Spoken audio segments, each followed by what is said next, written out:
Welcome to the Backyard Professor live show Sunday night, January 5th at 6 o'clock Mountain Time. How are we all doing? I want you to know that I have a tremendous guest tonight, and we are going to demonstrate the reality of truth. Come on, that sounds pretty impressive, right? Now, a couple weeks ago, I ran into some videos. You know me, I scour YouTube for good videos, good pictures, good comments, good commentary, etc. on this amazing UFO thing that we're all involved in. And I have been, the last couple of months, I've been rather surprised at the lesser quality than I thought would be there. I'll put it that way. So, I sometimes critique stuff. Well, I ran into this gentleman's work and I was quite frankly stunned. I had to ask myself, wow, how is he doing this? What is he looking at here? And so I was very pleased when I contacted him. I reached out to him. And he said, yes, of course, I will be happy to come on your show for $100,000. You give me $100,000 and I'll show up. So I did. Yes, I'm kidding. Calm down. Now everybody's going to want to be on my show. If I was that rich, he's worth $1 million an hour. This man is really interesting. Now this is crazy because so many of my patrons, you wonderful people in my fabulous audience, you think I look like Chuck Bronson, Charles Bronson. And I can see the resemblance, but he's a little handsomer than I am.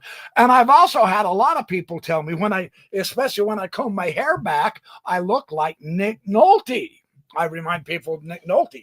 Well, tonight, you guys get a double bonus. That's right. Don't tell me the Backyard Professor does not deliver, because not only do you guys get Charles Bronson, you get Jeff Bridges. Yes.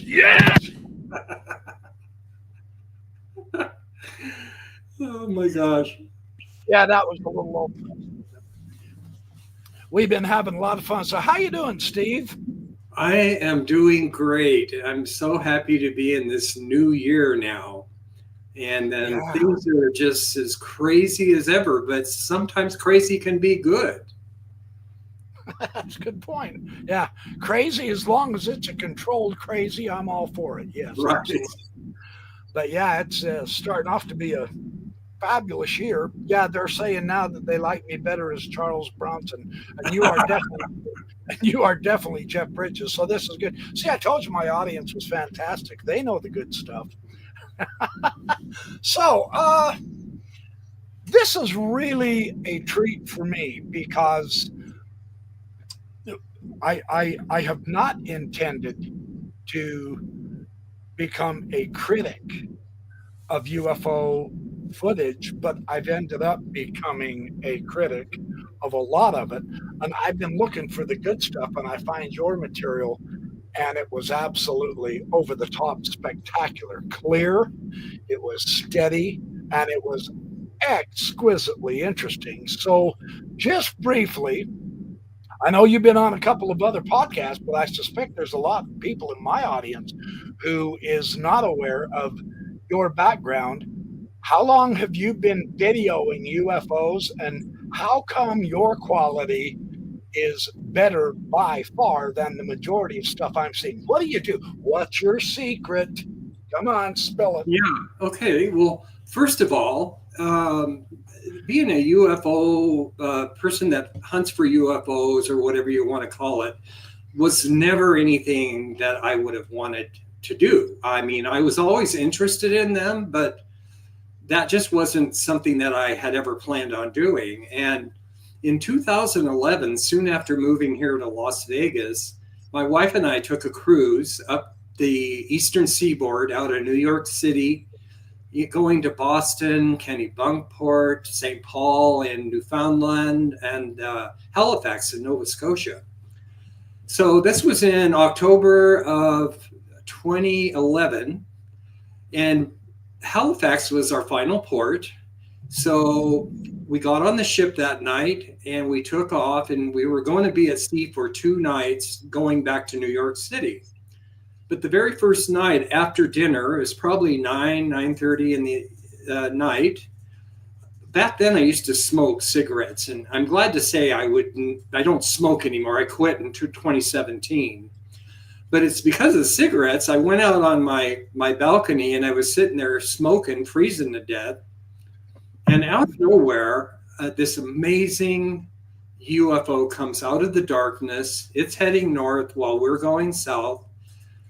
I could have hit it with a rock, Carrie.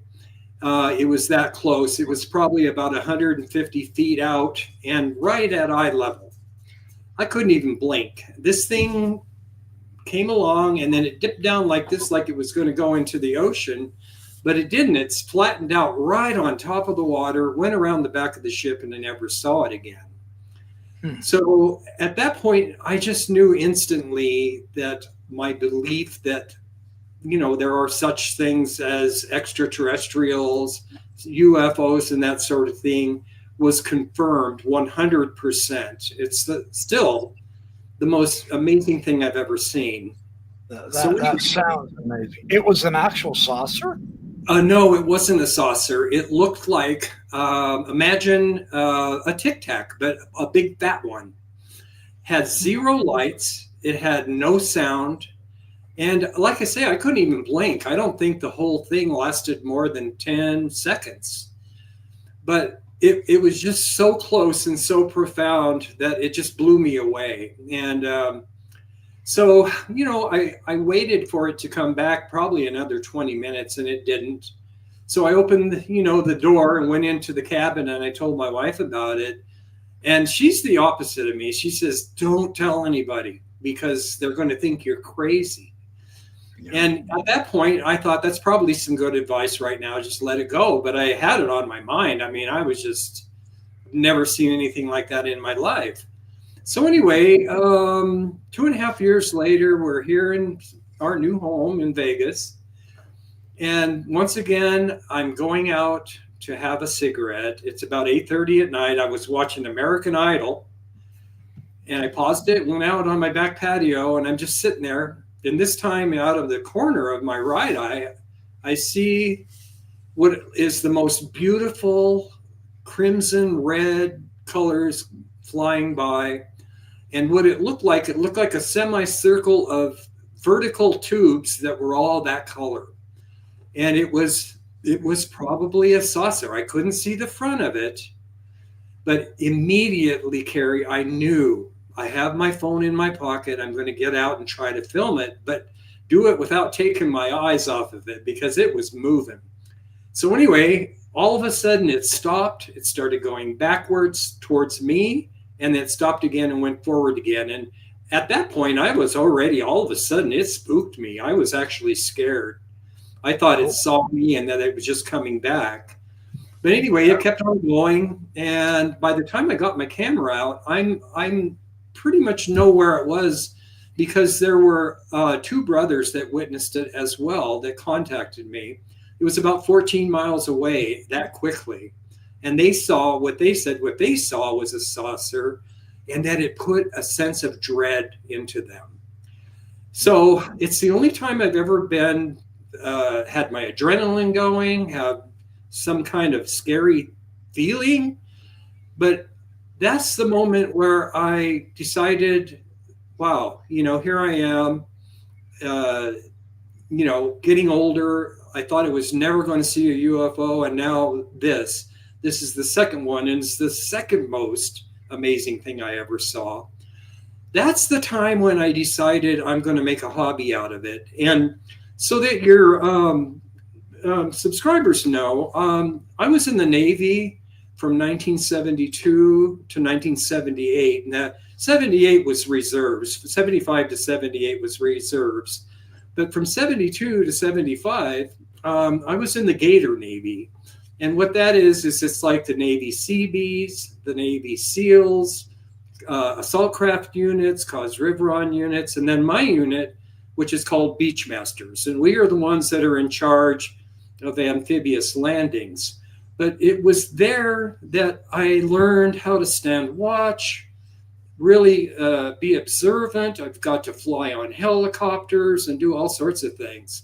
So it's not like I don't know aircraft, but my plan, real simply, was to start coming outside every night when it starts getting dark, set up my equipment and wait. And of course, it took me a while to get better and better equipment, but I would wait and I would be ready for these things if they come, because I'd already had 2 of them in 2.5 years that were amazing. And that's how I got started. And, you know, it just started happening right away, even with my digital camera. And then a year into it, I had some people following me now on Facebook. And there was one gentleman, his name was Tony Ivy. He lived in North Carolina, and he loved my videos. And he contacted me and he said, Steve, I want to donate one of my night vision cameras to you. And I instantly said, no, I'm, I view this as a public service. I'll get there, myself. I don't accept, any kind of money or anything from anybody. And he just would not take no for an answer. And he said, the one that I'm going to send you, I have 2 of them. So I finally caved in, and I can't tell you how glad I am that I did. Because me too. The day I got that thing, I got it outside. I put the batteries in and turned it on and aimed it to the part of the sky where you're going to see most of my videos, because that's the one place that I would never see anything. If I did, it usually would be military jets flying in and out of Nellis Air Force Base. And you can tell the difference because they're real easy to see. But this thing, this night vision, was able to see through things you just wouldn't believe. I mean, I know that we have our own cloaking, that we've had a moderate amount of success with that. But in this case, it was either fully cloaked, like in Star Trek, or that it had such small amount of light on the outside of these ships that nobody could see it, even with a digital camera. But with night vision, you could. And that just started out just amazing. And your subscribers are definitely going to see the first things that, I started catching. But now it's actually, I started on April 16th, 2014, and I'm still at it today. So it's been quite a while. It's been a little over 11 years. Good. I'm glad you've hung on to it, because that makes you more experienced. That gives you better quality through time, and that's what we're after. So I'm hearing an echo, some kind of a sound like wind. I hope the audio is good for the audience. Can you hear anything? You sound good to me. I don't hear anything when I talk. All right. Let's see the UAP. I just happen to have some. Now, for my audience sake, you guys are in for a treat. If you haven't been paying attention to Steve's website, you need to go there and you need to subscribe. Let's get him to 20,000 subscribers by tomorrow, because his videos are really excellent. And I'm going to show you the newest videos that he's popped out. I know he's been on a couple of shows where he's shown some of his videos, and those are exceptionally excellent. I'm going to show you some new ones tonight that are also really fun. What I'm going to do, Steve, I'm just going to pop this one up, and you just start commenting on it. You start telling them. You're the professor. You're the boss. No, I'm not the boss. You're the professor as far as I'm concerned. You want to fight? Come on, put him up. Okay. Let me grab this real quick, and I will. Cool thumbnail. AI. Thank you, AI. Yep, AI is everywhere. Can't even make a stick figure, but I can make that with AI. Okay, right. Here's getting into these videos right here. This is night vision. This is my first night vision device. And this is what I started seeing immediately. And I was just flabbergasted. And I just couldn't believe what I was seeing. And I just wondered if, well, is this just going to be for one night? Am I just really lucky? You know, what's going on here? Because this is at night, right? Yeah, this is at night. Almost all that's an amazing view because it looks like it's day. Yeah, this is about 20 miles away over the northern part of the Las Vegas Valley, the Las Vegas mountain range and the Sheep Range. And those are the mountains where if you go across them and you're allowed to do that, 77 miles away is Area 51. But this is over a Bureau of Land Management property. However, it's like some of the most rugged terrain that you'll ever find anywhere. You know, and I'm 70 years old. People say, well, why don't you go out there? No, you're not. You're not 70. Yeah, they don't realize how hard it is to go out there. There's a guy that used to hike there. He'd go out there alone, and he was an amazing hiker named Kenny Veach. And unfortunately, one time he never returned. And when they went out looking for him, all they found was his phone. So it's a very dangerous place. It's a place you don't want to be, especially if you're 70 years old. And, you know. You're 70 years old, Steve? Yeah, I was born in September 10th, 1954. You look 20 years younger than I am, and I'm 20 years younger than you. Well, oh, no way. That is incredible. I don't know. Maybe it was cigarettes or something, you know. I don't know. It's the Las Vegas air.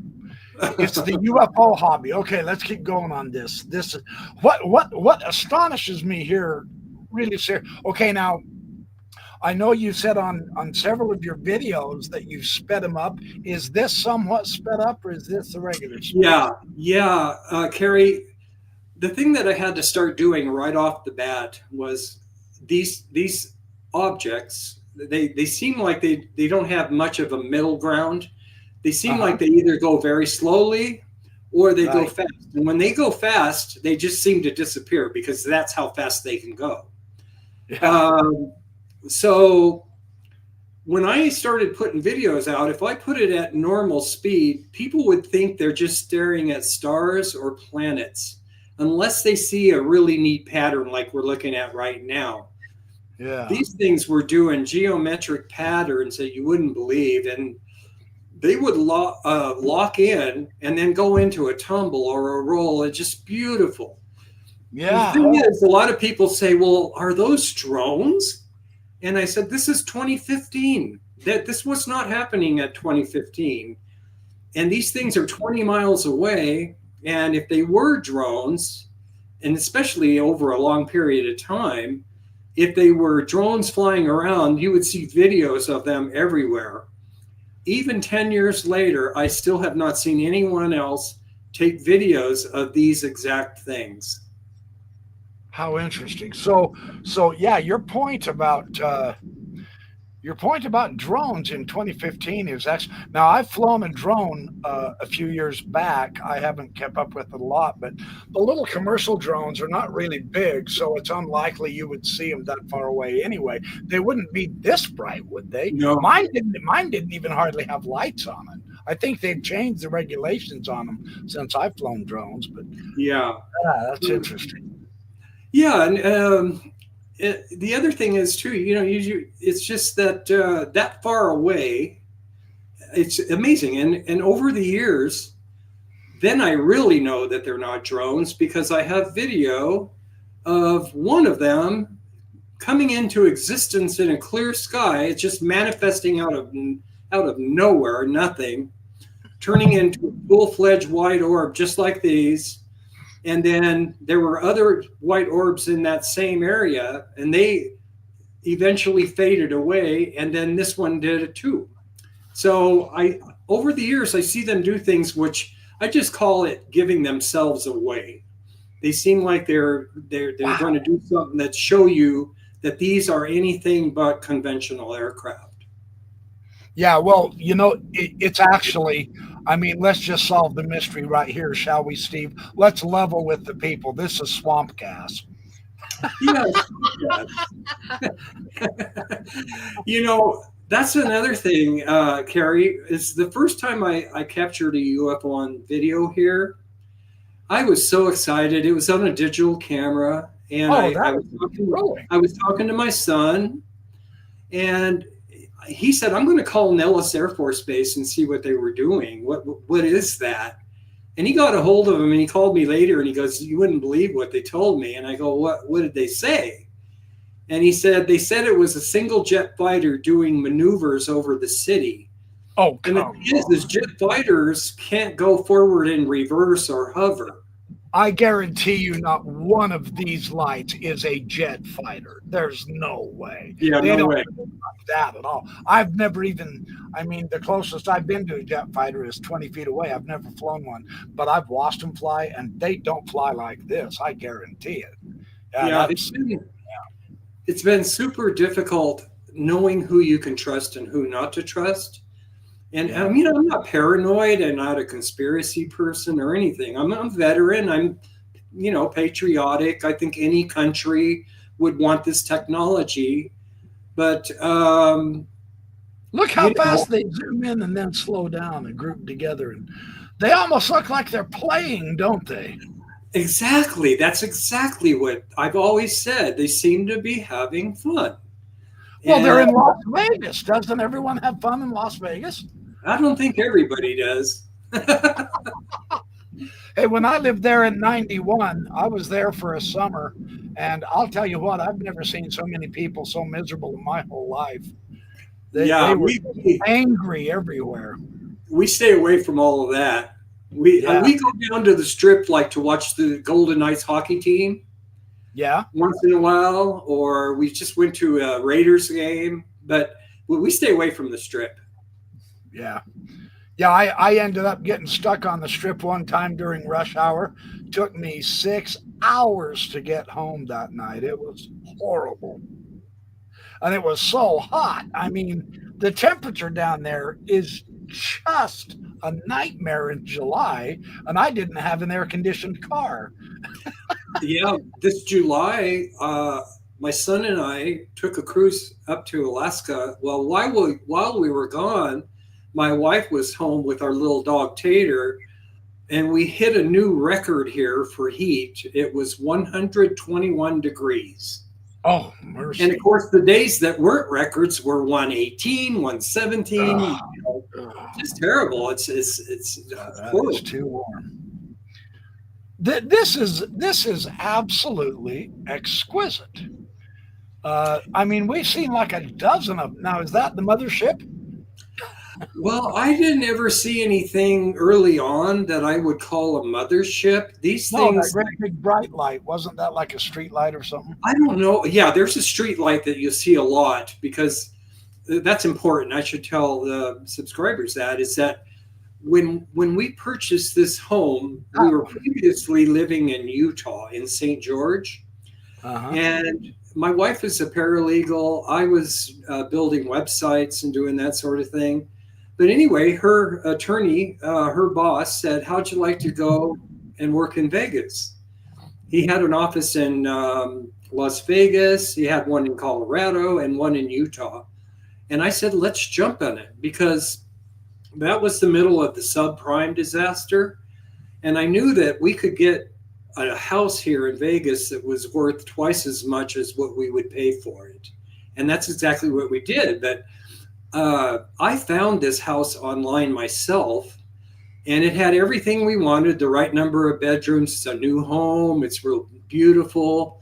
But the one thing it had that no other homes had was if you go into the backyard, it's not very big. However, there's a cement pad in a corner where we are high up above all of the other homes in the subdivision, giving me a commanding view of the entire Las Vegas Strip, downtown, the northern mountains, and even the mountains in the northwest, because we are in a cul-de-sac and there wasn't a house on the other side of us. Now, I never knew I would see UFOs in this home, but it was the views that we purchased this house for. Oh yeah, yeah. Here's another one of your really cool thumbnails, and now we'll get to the. This is, I think this one was just a couple days ago. Yeah, Beautiful that's from the night fourth, sky. right? You can see the date there. It's, yeah, I think it's the 4th. It's too tiny. Let me look. But anyway, January 4th. what these things are, Carrie, is there's a story that goes with this too, and people should know this. When I began doing this, I told you I had this plan to be outside every night, and I did. I every night where I wasn't on vacation, I wasn't sick, or some other reason that I just couldn't do it, I was outside. And that would be in the summer and the winter. And you know, Las Vegas, it could be midnight and still be 100 degrees. Yeah. So anyway, I did that for about 3.5 years, and I came up against a wall. I realized that I am too obsessed with filming UFOs and that I need to change what I'm doing, because I was sick. I just couldn't sleep well. I wasn't eating well. And I decided I'm going to stop doing it that way. And so little by little, I started putting the camera out and just letting it run. And still going out, and but instead of spending 3 or 4 hours outside, in total, I would spend maybe an hour just checking up on the camera, 5 minutes here, 10 minutes there, and eating and sleeping and doing all that good kind of stuff. So it slowed down a little bit there, but lately, in the last few years, I've decided that this is such a prolific area for UFOs, especially in the Northern Valley and over those mountains, that I can take my gear out at just like normal in the old days before it gets dark, get them set up on a tripod and aim them to places I know to be really good for capturing UFOs. So what I'm catching now, and what you're looking at in these videos, is it's my night vision binoculars, and these are high definition. These things shoot in 4K, and I'm seeing some that look like birds. And that one almost looked like a bird there. What's that one going in and out? You think that's a bird? Right now, you're actually not looking at birds. The thing that keeps looping in the lower right-hand corner, there is a really tiny airport right in the middle of town, and what it's for is small airplanes, helicopters. Okay. And so they come and go, but you just saw one kind of peek out over the top of that mountain. You see there's two of them now. This is what they do now. And they come over that mountain, and once they do that, you have no idea what they're going to do. But when you watch the bird streaking across there, these look like UFOs. This is nice because we can see a contrast between birds and the orbs. This is awesome. Yeah. That was a bird right there that just. No, it wasn't. It's just another craft. Could it be an airplane? These are sped up because once again they could go really slowly. Oh yeah, that's right. Okay. But the videos that you'll see birds and things like that in there, and they're very annoying, happen during the warmer months. But even then, you can tell the difference. The birds are all over the map, and they seem faster because they're close by. And there's nothing I could do about it. But those things, though, that just came over that mountain, they come into the valley. And have you ever seen these UFOs that look like they're always unstable, that they're moving, they're tilting side to side, they're changing directions instantly and not having a plan, really? Yeah. That's what they're doing. And they're coming over. I hate to say this, but I've been filming these things for 10 years.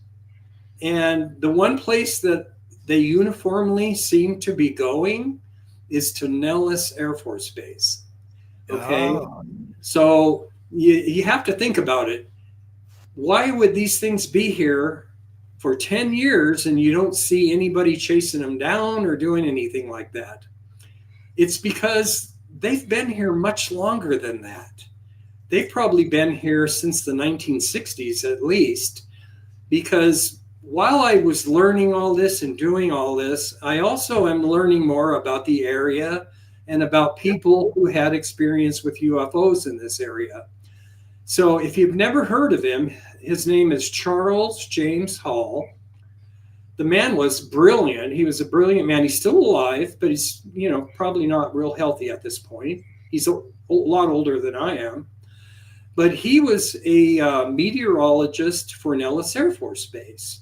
Mm-hmm. And for whatever reason, they stuck him out across those mountains on the other side to do his,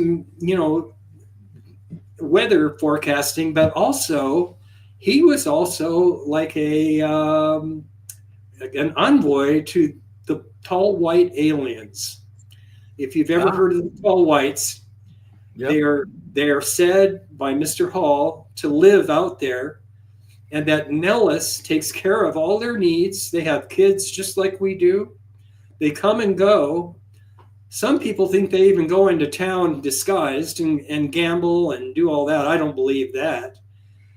But the thing is after 10 years, there were so many events that I had heard that he talked about where these things were going down. And I'll give you one specific one. Near my home here in the Spring Mountains, if you go over the mountain and you're up in the Spring Mountains on a place called Wheeler Pass, there is a place called the Clark County Charcoal Kilns. And this is from the 1800s. And of course, it's abandoned now. You don't have anyone up in the mountains making charcoal. But he said that these tall whites used to come in and land their scout crafts over there at the charcoal kilns because it was very safe.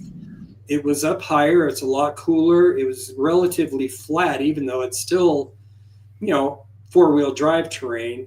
And they would let the kids play, And so I took it all with a grain of salt. But one night I'm shooting video, and I get 5 of them in a row in a line that are arcing down and going behind the mountain. And this is called La Madre Mountain. So what I did, Gary, is when I put the video together, I went and I got onto Google Earth, and I took the measuring distance and the line, and I drew it line right from my house through that mountain where they went down, and then on for another 100 miles just to see where this thing goes. Well, it went straight through the charcoal kilns. Really? And that just put me over the top. And I can't say for sure that this is the tall whites, but there are numerous different events that happen where I film these, and that's exactly where they are. They're where Mr. Hall spoke of. So I tried getting a hold of him. I'd love to hear what he thinks, but his wife said he's really ill, and just never had a chance to actually speak with him. I did talk to his wife, Marie, but she couldn't verify anything because she wasn't out there with him, So anyway, this is what I specialize in now, Carrie, is the night vision. Yeah. Because, like I said, I lived in this house 3 years, not knowing all of that was going on right under my nose. And I had no idea about it, and neither did anybody else. And even now, well, David N is asking, is there any daytime footage? And I wanted to highlight that because I wanted to say, yes, indeed, there is, but I didn't get any of them for this show, but they're on Steve's site. So go to Steve's site, Anomalous Vegas, and you can find some daytime UFO footage also. Yeah, the daytime footage that I have wouldn't be these, though. These things are, you can't see them with a digital camera or visually. That's what's so fascinating about this.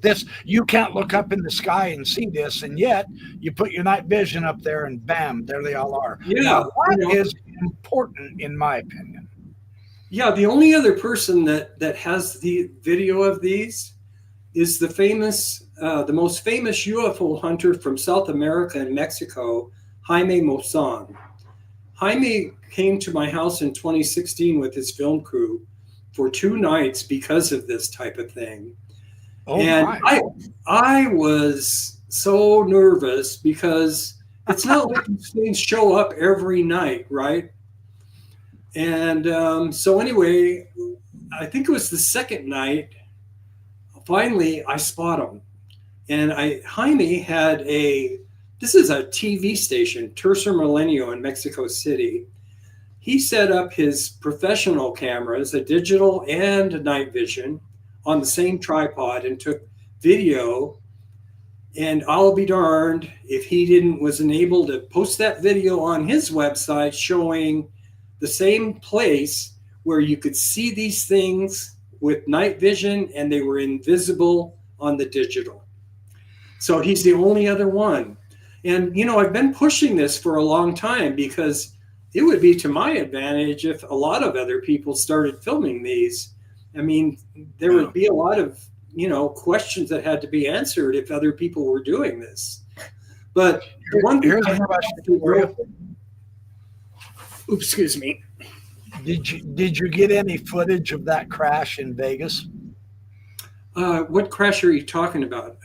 Oh, wait a minute. I wonder if that's the crash in the backyard. Oh, yeah. Well, oh boy, there's another story. I'm amazed at how viral that one went. I actually talked to that kid before, a couple of years before this. He was trying to pull off a hoax with me. Oh, really? I'm a UFO hunter. What that was is, first of all, starts out with a police officer's badge cam taking a video of a green object that looked like it was crashing. And the thing is that what that was a magnesium meteorite, and it just kept on going. It didn't crash in Vegas. Okay. The house, the kids said it crashed in their backyard. Okay. I don't know if I'm sure most people saw that. Well, it didn't look like there was any crash there to me. So anyway, but there was one hint that I saw was that one of the buildings on that property had yellow letters with numbers on it. And it was always there. And it meant I could go to Google Neighborhood and find that house and then go back in time and look at that parking lot because there was a big ring. They said that was caused by the crash. That ring was there years ago. It was there years ago. The last bit of evidence was, the cops were scared. They thought maybe there were aliens, 10-foot aliens back there.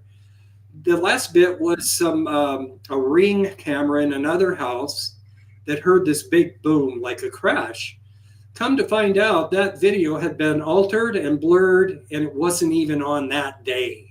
It was just like a boom. Oh. So anyway, he's been proven to be a hoaxer, but that thing was viewed millions and millions and millions of times. And it's just so frustrating for me because here I am going outside, putting hour after hour after hour in to catch the real thing. There were no aliens in that guy's backyard. And, when he contacted me a few years before that, his name is Angel. He told me he had the best UFO photos ever taken, and that he also had like this robot in there that you could make out. And he wanted me to help him. And it took him several days to finally send me the pictures. I told him I would never steal anything or do anything. I just want to see what you're talking about. Oh my God. The kid took a picture of the sun in the morning. It was a big lens flare. It was green. There were no robots in the picture. And I just told him, good luck to you, Later on, it was definitely proven wrong, and that he just used all that to make up the story. And people like me are the ones that suffer. Think about it. I'm not even at 20,000 subscribers after 11 years. This kid started his own, YouTube channel called Station 51, and he doesn't even present anything. He had over 20,000 subscribers immediately because of this, and because of the news not doing their job. People love hype, you know. People love hype. I know. I see it absolutely. It's ubiquitous all over YouTube. So I'm trying to keep a level head. And now I have you on the show also keeping a level head, but showing what quality video is. I've got a question. Have you tried thermal camera? Lori G wants to know. I mean, first of all, a really good thermal camera is probably pretty darn expensive. These are the ones I'm using are. You're talking $800 to $1,000 on the ones I'm already using, and then you're buying tripods, SD cards. I even had to upgrade my computer because I had to render videos without it taking all day just to do one video. It's not anything I do to make money. I don't ask for anything. The only thing I ask for is please watch the video, and if you like it, share it with people. And so I have to say, man, my followers are amazing and just good people. And they're from all over the world, of course, probably like yours. Yeah. Well, I'm going to be able to also say, and guess what? My followers are the same ones because they're going to go over and subscribe to your page after this. Oh, that would be awesome. We are going to have a lot of the same followers, see? Yeah, that would be awesome. To be honest, though, I am only on YouTube.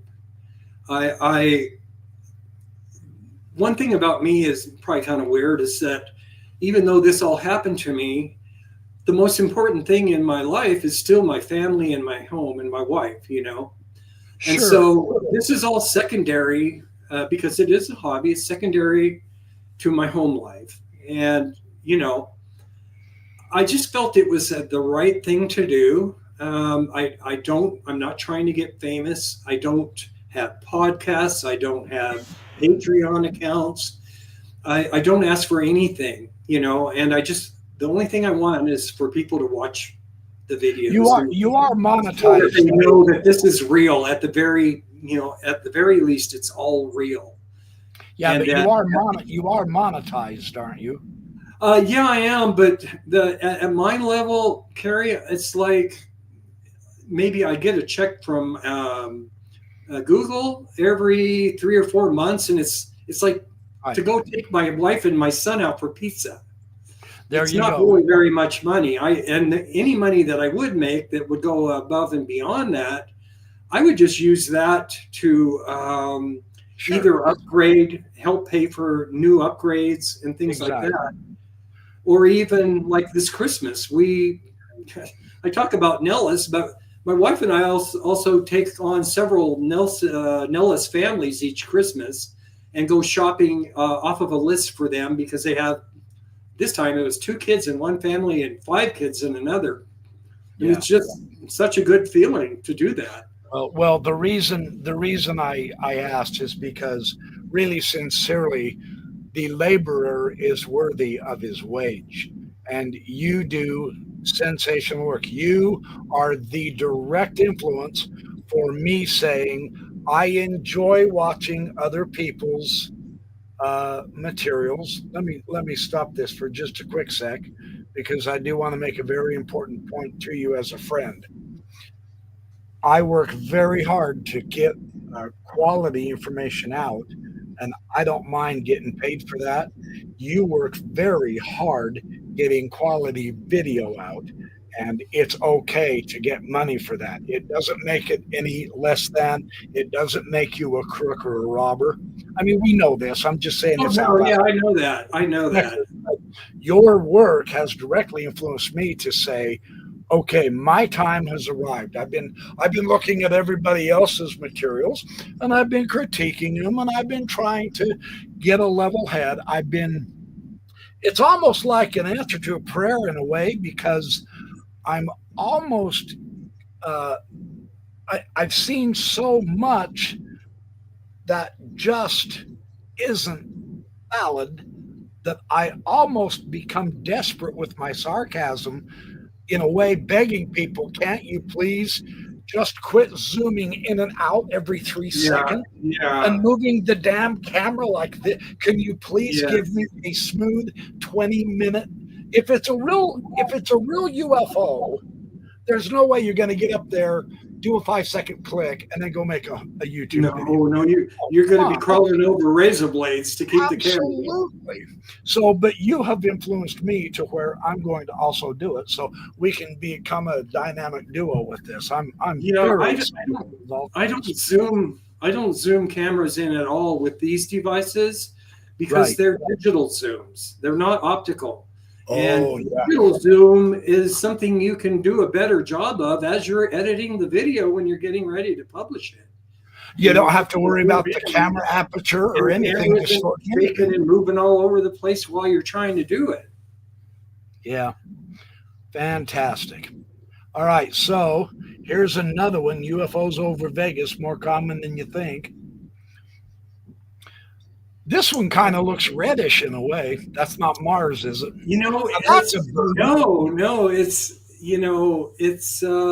It's just a difference in light at night there.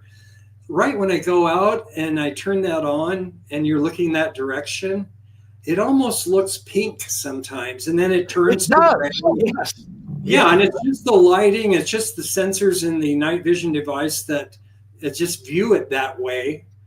And like things that you see going across quickly or other air traffic, what makes them confusing, Carrie, is that I also use Flight Tracker.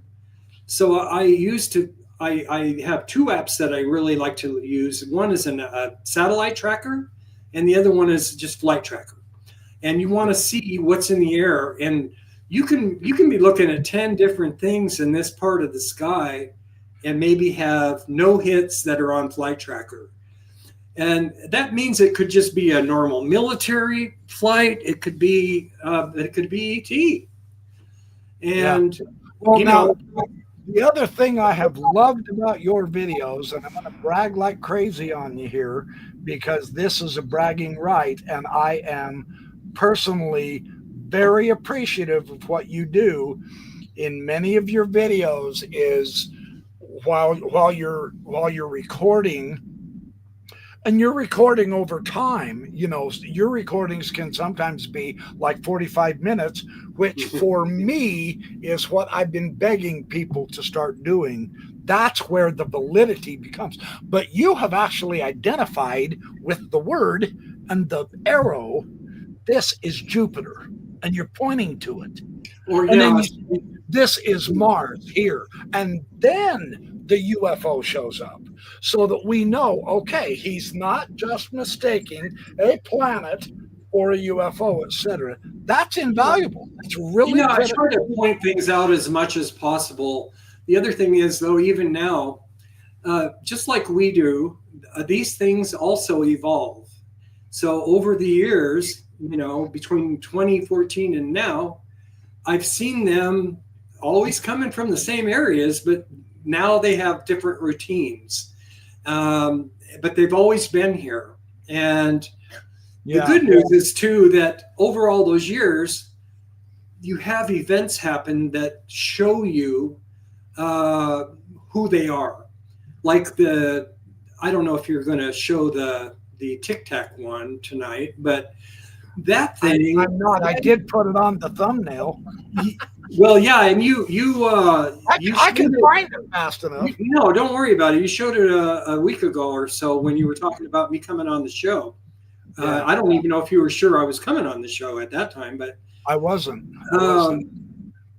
Something happened after it that was almost as amazing as the Tic Tac itself.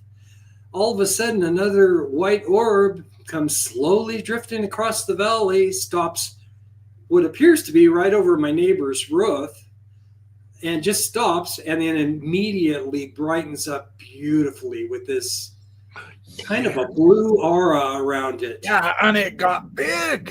And it got bigger, and then it shrunk down again and took off. But it stayed there for, I want to say, 2 or 3 minutes, right there, just hovering. And so, I don't know. I don't know how this ever happened. I always feel like I'm Richard Dreyfuss in the movie Close Encounters, and that I just didn't have the scary stuff happen like he did. But I had these 2 UFO sightings early on that just put me over the top, and that I thought chances are I might be able to see something like this again and get video. And I have not matched the level of those 2 yet. However, I've gone way beyond anything I thought was possible.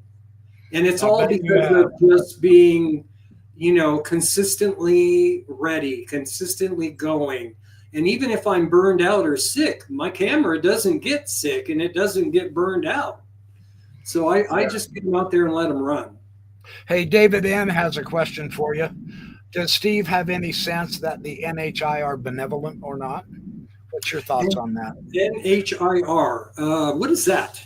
NHI is non-human intelligence, the aliens. Oh, are they benevolent or not? What's the question about it? Well, he's asking, does Steve have any sense that the aliens, the non-human intelligences, are benevolent or not? What's your thought on that? Oh, no, yeah. I honestly don't have any idea. All I can say, though, is when I began doing this, I used to worry a little bit about the men in black, because you'd always hear about them. And I saw a video about this one guy that was going around giving speeches. Well, he ended up dead. A number of them did. And so I didn't say a whole lot at first. But the reality is right now, I don't know what's going on in Congress or any of that. It just seems like they keep kicking the can down the road. It seems that way to me, too. I've never had the feeling that anyone was watching me. I've never had any messages from extraterrestrials or anything. I'm just kind of going with the flow and trying to learn as I go. To be honest with you, can I say something? Yeah. Can I say something? If you're learning how to go with the flow, you really are the dude. You know what? Right? When I was here, I lived in southern Colorado, and we lived near this place called Happy Valley. It was a dude ranch. The dude ranch. I probably started calling people dude way before he did. That's awesome. That's fun. Yeah, but I just try to do the best I can, and there was really one goal only, and that was just to make people understand that whatever this is, it's technology, and it's real. And you guys can argue all you want about, are they aliens? Are they black projects? Are they the Air Force? Just the one that confuses me most right now, though, Carrie, is, I was in the Navy, and the Navy's the one that's showing you all the Tic Tacs and gimbals and all these other things. And it's like they're confused, right? Well, I'm living next door to the most important one of the most important Air Force bases there is. Only 77 miles from Area 51. And this is happening. And it hasn't been happening for a week. It's been happening since I began doing this, which means a minimum of 10 years. And it's still happening. And they know I'm doing this. I know that. And maybe that's why I can't get past 20,000 subscribers. But, it's, it's funny. I mean, it's real hard to find me sometimes. You have to know my name and the name of my channel and do a search. Even when you're looking at UFOs from Vegas, I have over 300 videos. So, and several of them are spectacular. So one more thing, I know I'm talking a lot, but people know that I'm not a nut, is that when I began doing this in 2014, 2011, when I was on that cruise ship, when I got home, I sent a report on it to the Mutual UFO Network, MUFON. And never heard from him. And I didn't follow up because here I am on a cruise ship out on my balcony. How can they do anything with that? But after my first sighting here in Las Vegas, I sent a report. And since then, I've sent 4 more on top of that, actually 5. But the 5 in a row that I sent them, years apart, all were investigated and all classified as unknowns or other. The 4 that I sent them weren't even as good as some of the ones I still have. I could bury them with videos. And the 7th one I sent was recent, and I never heard back from them. So I called them again. They sounded real concerned. Why there should be somebody taking care of that. Nobody ever contacted me. And this thing was like a mothership video. And it just told me you don't know who to trust. And so what I've been doing now, instead of going on the Travel Channel or the Discovery Channel, I found out that the best thing I can do to get the word out and have it be true is to get invited on a great show like this one.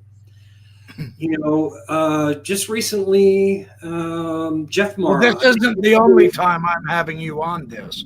Yeah, Jeff Mara, I didn't know who he was, but I went on his channel about a week and a half or 2 weeks ago, and that was fantastic. This is fantastic. It's the only way I can reach people the right way that know the story behind it. Because, I was talking about my house. We are up in the foothills of the Spring Mountains. So that means we are way higher than the valley where the strip is, where downtown is, where even my videos, you see lights in them. We're as much as 1,800 feet higher. So nice. When I go out and operate my cameras, they aren't really pointing upward, they're pointing out. And I think what I have is there is another Air Force base about 30 miles up Highway 95 as you're going to Reno. It's called Creech Air Force Base. And it's a smaller Air Force base, but it's highly secretive. And then there's even another one further up called Tonopah, where they do stuff. But, oh God, I almost forgot what I was going to say. This stuff is coming from all over the place. And I think this is just a natural corridor for UFOs to fly. And if they don't go through that corridor, then I think they come up the backside of the mountains where we just saw the 2 little dots of light come over at the top of the mountain earlier. They may come in that way too. And people, they don't see them anyway because they're cloaked. They're pretty much turning all the lights out on them. And I can see them because of night vision, but they always seem to be going to Nellis. And there was another YouTuber that's very popular. He deals with weather problems and things like that. He's got a lot of followers. He told me once when he was beginning, he said, you have the best seat on the planet to view UFOs. And, it may not be the best, but I'll tell you what, based on my collection, I think he was right. Yeah. And, they've never done anything to try to scare me. Now, I did leave the house from time to time to go out in the field and try it.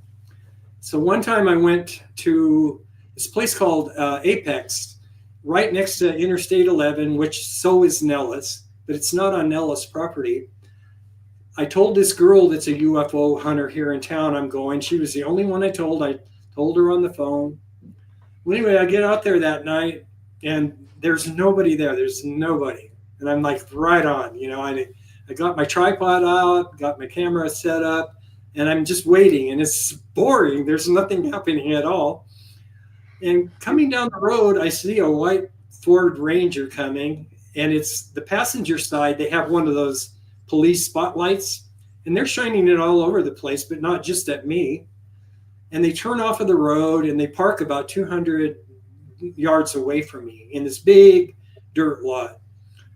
And I'm so glad that I put my keys to my car in my pocket, because all of a sudden my lights start flashing and I hear the door lock. And really? And so I reach in my pocket. Okay, good. I got my keys. And I started laughing because this is all in timed with these guys coming. Within the next 5 minutes, it happened 4 more times.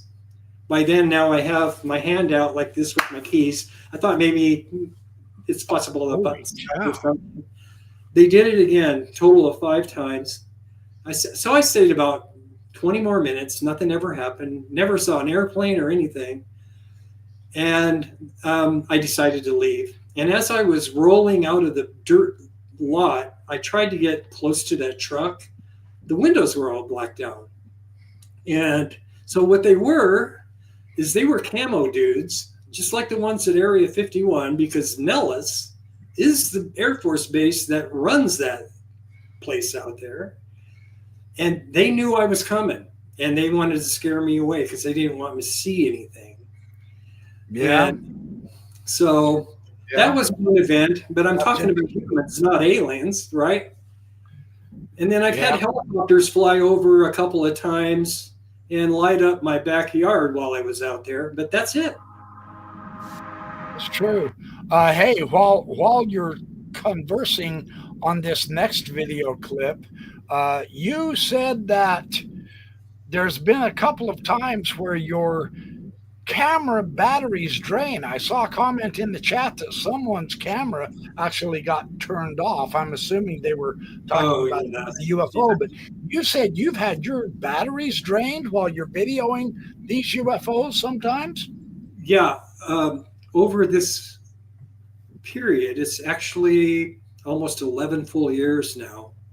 It's only happened to me twice, and I have both of them on video. The first one was like the video we're looking at now, and that night something very unusual was coming, and people can see this on my channel if they can find it. There's a lot of videos. I see this glowing, really shimmering red orb coming towards the Spring Mountains and closer to my direction, but not like it's going to fly right over my house, but it's going to be very close. And as it got to where I'm viewing it right over the roof of my neighbor's house, and of course, like we said earlier, you can't judge distance in the dark like that. It could be a mile away or it could be 3 blocks away. All of a sudden, my camera just shut down. And the thing that's funny about that, Carrie, is that I'm anal. I on these tripods and cameras, not only do they have the batteries they need to run inside the camera, but I also have external power packs backing them up in case something happened to the batteries. It shut both down. That one did. Okay, and that one wasn't so bad. But not too long ago, it's probably been a year now. It's like in the summer, and it's still light outside. It's about 6 p.m. And I leave my camera, my night vision devices, both of them, right by my back door. They're always fully charged and ready to go. Hold on. Oh, we've got an alien puppy attack. My little dog Tater decided your puppy wants to get in on the action. So anyway, it was probably because I'm getting ready to talk about him. I was taking him out to do his duty outside at about 6 p.m. I walk out, and we get monsoon weather here from the Gulf of Mexico. And on this day, it was a beautiful day, but there was the biggest, tallest, beautiful white thunderhead I ever saw right over the whole city. And there was something in front of it. And first I thought it was a balloon. But being a UFO researcher, I didn't give up on it. I ran back in the door, turned on the camera and grabbed it and walked outside and got a camera on it. I'll be darned if this thing was anything but a balloon. And it was moving real strangely, like a lot of them that I filmed. But this time it was very close. It was probably only about 3,000 feet up. And so I got the camera on it, but I did it real fast. So I was still under my awning on my back porch.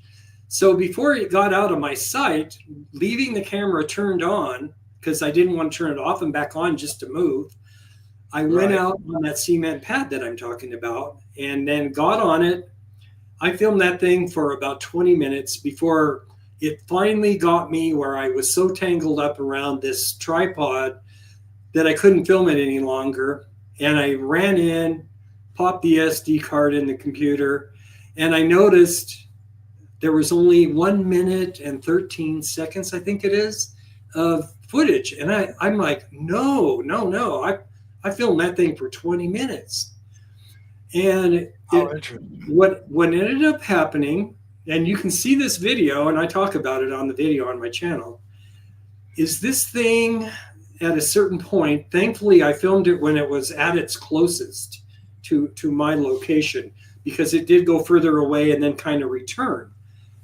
But there's a point where it's a shapeshifter. It's constantly changing shape.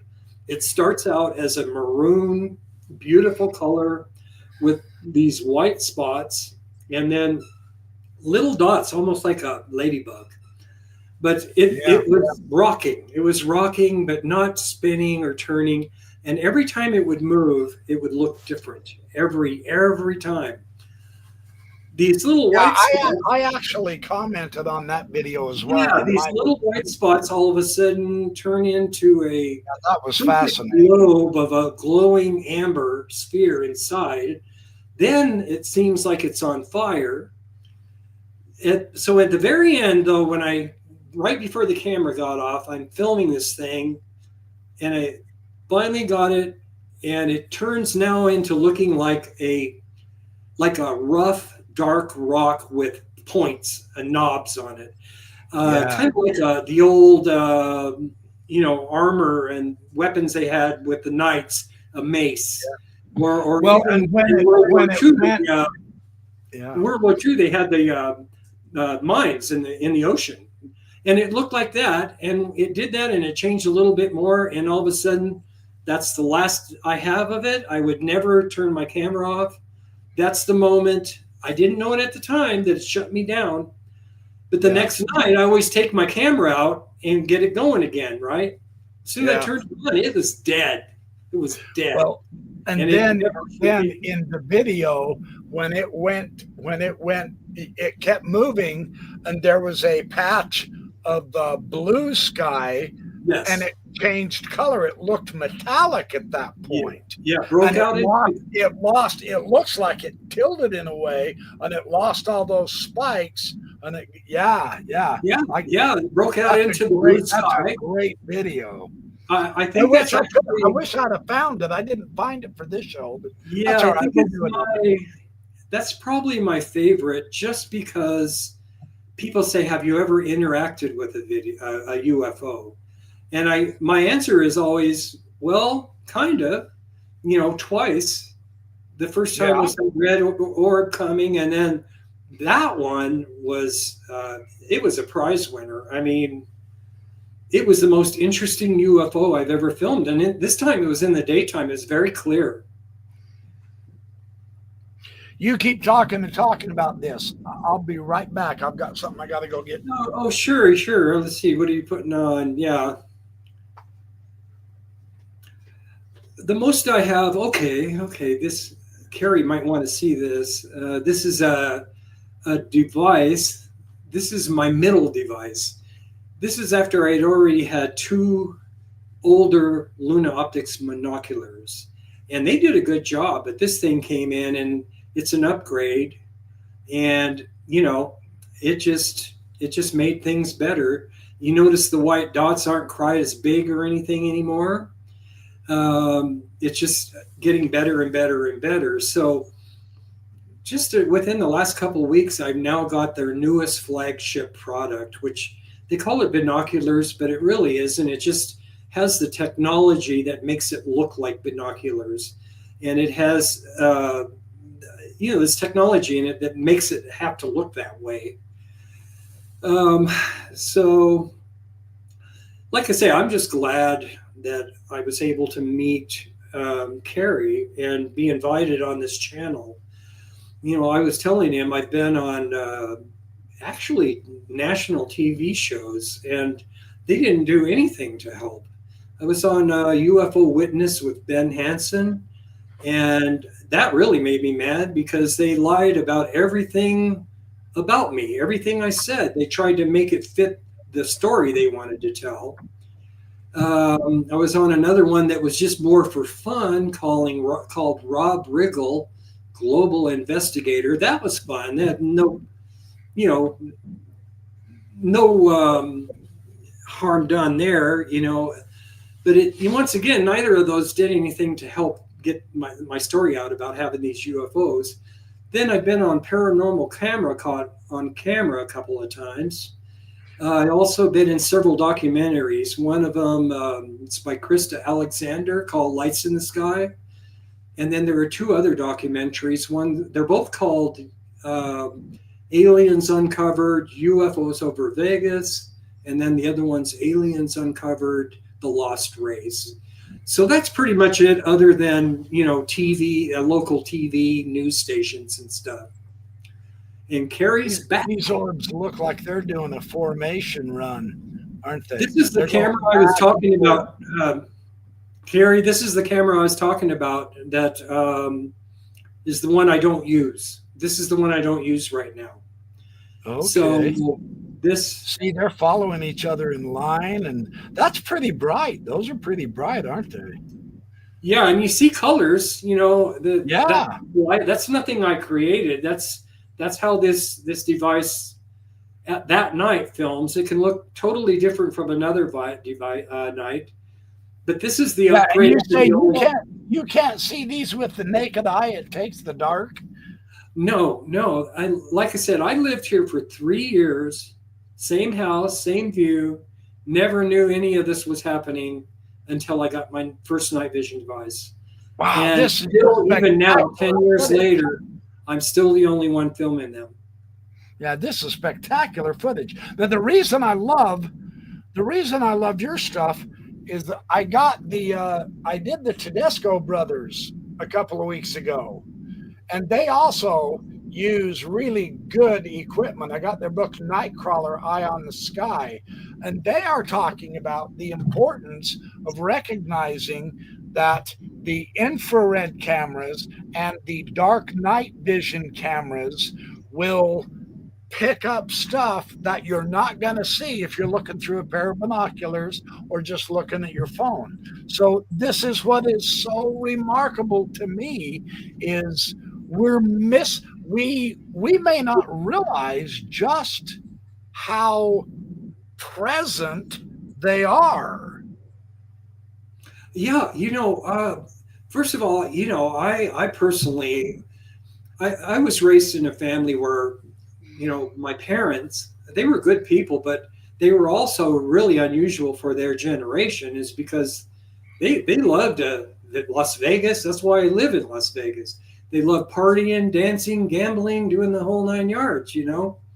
Yeah. But it's because of all of that I ended up in this place here where all of this stuff is going on. I never was religious.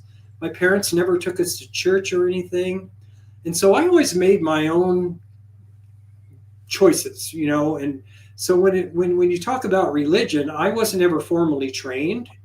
So I just have my own feelings about things. And to me, I always felt, and this might be way off, but I always felt that gods are also something that might be seen as gods from a civilization that's still using, you know, chisels to chip stone to build their homes. You know, there's things going on. I think this stuff's been going on for thousands and thousands of years. Yeah, and, I do too. Just like in the movies, you know, when you watch Star Wars or whatever, there's got to be civilizations across the universe that are doing all sorts of different levels of evolution, you know. And I've always felt that, you know, if life can live in some of these volcano vents and stuff at the bottom of the ocean, then I think life can live just about anywhere in the universe as long as all of the conditions for life are available to them. Yeah, that makes sense. This looks like a picture in a picture. That's a daytime shot. I just did that recently so that people would know that the videos that I take with the night vision, that's where I'm aiming it. And this is in the daytime. These are my neighbors' homes. And I'm aiming it right now basically towards downtown and the Las Vegas Strip. Yeah. but this house is amazing. I mean, I'm in a subdivision with 81 homes, and I don't know how we got this house, because if I had my pick of all 81, even though some of them are bigger, I would choose this one because of what you're just looking at there, the view.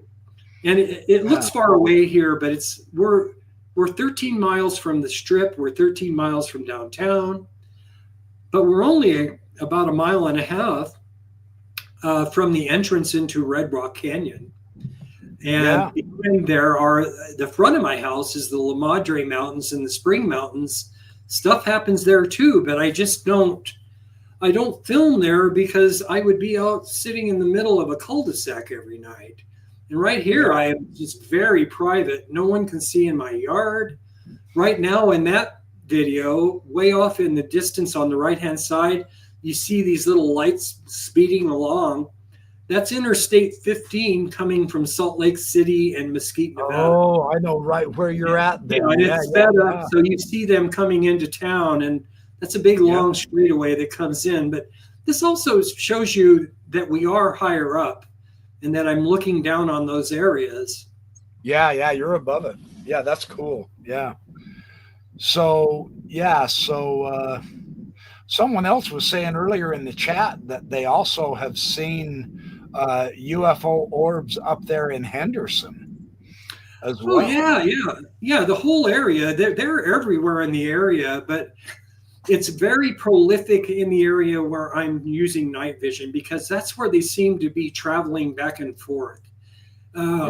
Just a little note on Henderson is that in 1997, when the most famous mass sighting of UFO ever was the Phoenix Lights, and the very first report of that giant wedge-shaped UFO was from Henderson, which is all part of the Las Vegas Valley. Yeah, because Henderson's up on that side of the mountain, and the valley is way down below you. It kind of goes down into a scoop. Yeah, so I guess more than one person saw it, but that was the very first report of that. And I'm not your normal UFO guy, though. No, you're I've not. been to a couple of conventions, and that was only because I was a guest of Jaime Maussan. He had me come. He's actually my age, so we actually became pretty good friends. Who was it? Jaime Maussan. I asked AI who's the most famous UFO hunter in the world right now, and it told me it was Jaime Maussan. Yeah. And he gets hammered quite a bit from people, but people need to understand that in like places like Argentina, Central America, Mexico, they have a whole different way of thinking about these things. They're way more open-minded in general than we are.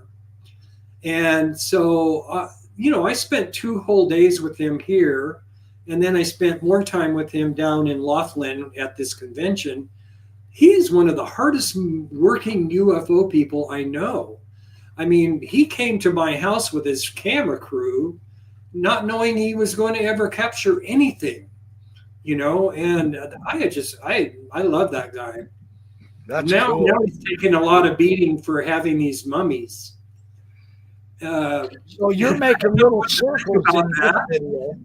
You're making little circles periodically in this video. That must be UFOs you're seeing, and you're trying. Yeah, see there? Yeah, I always try to call them out to people when I know for sure what they are.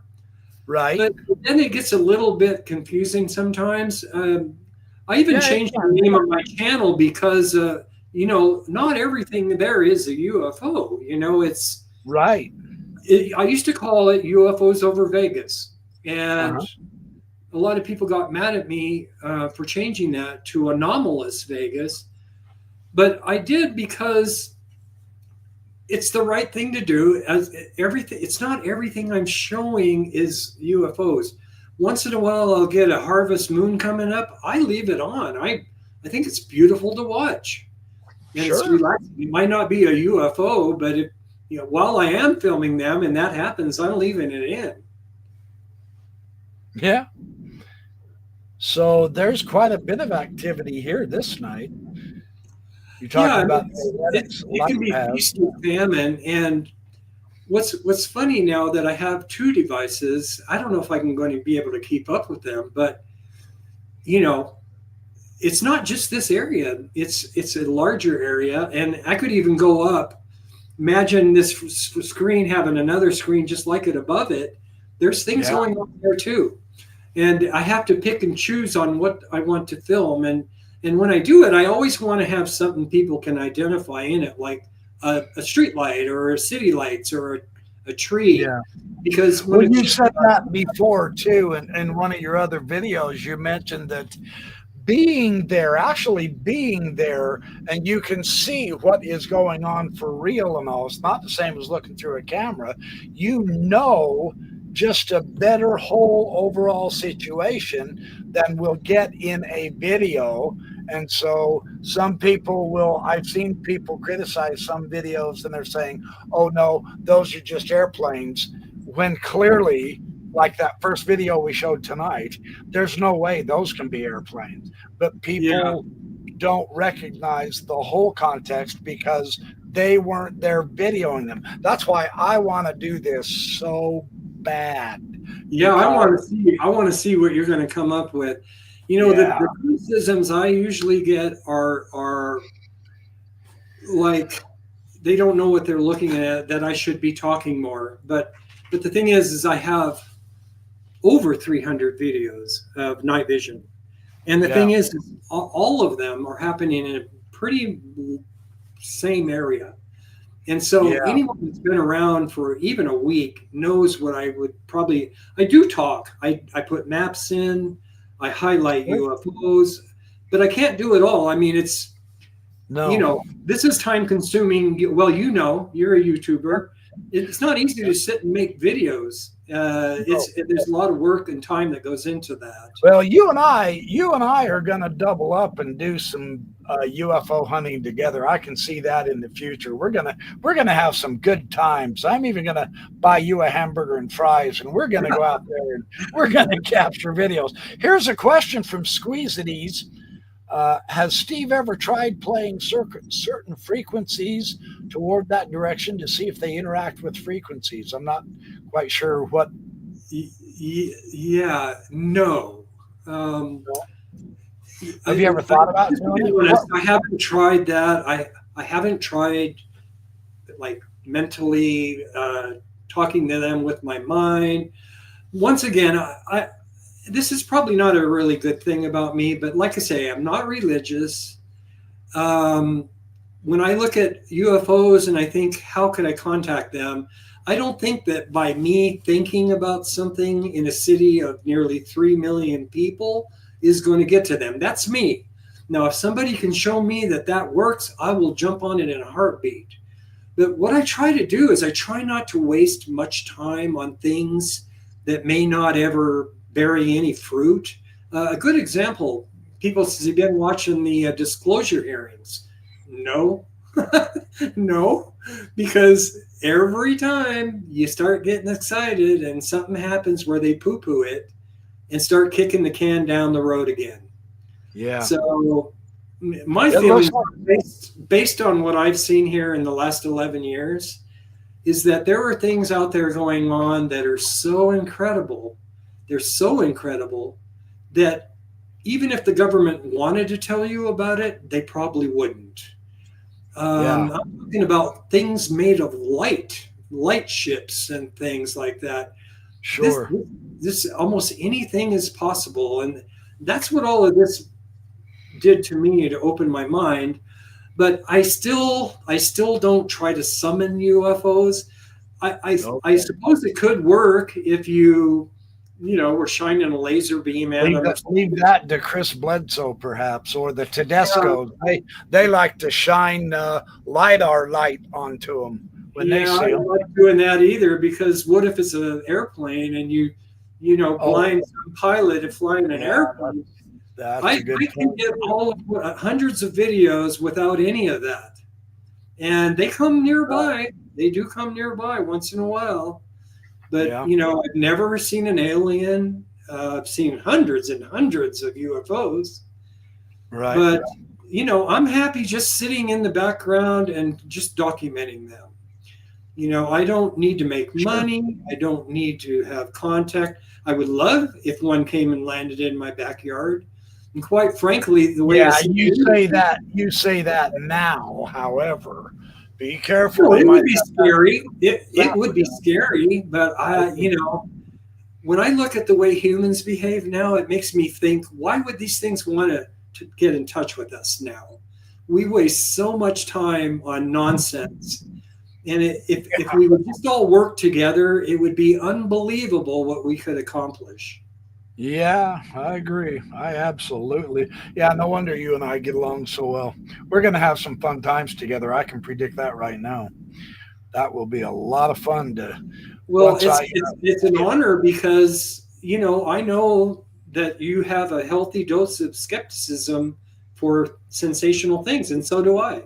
And that's why it's funny that I'm the one that's presenting these UFOs. But it happened. It's real. And at my age, who cares? People can call me names. They can do whatever they want. Sure. Yeah. Fortunately, though, that doesn't really happen. It's people that do come and watch stick around usually. They just don't get that many of them. Yeah. Well, I figured once I turned past age 60, I could say any old thing I ever wanted and get away with it because I don't give a rat's ass about what people think most of the time. Why would I? I've lived 60 years. I always try to be polite, I try to be polite too, but there's some times where you have to slap people. Yeah. So here's a moon rising, and I can tell I'm making notes. That's a lens flare of the moon.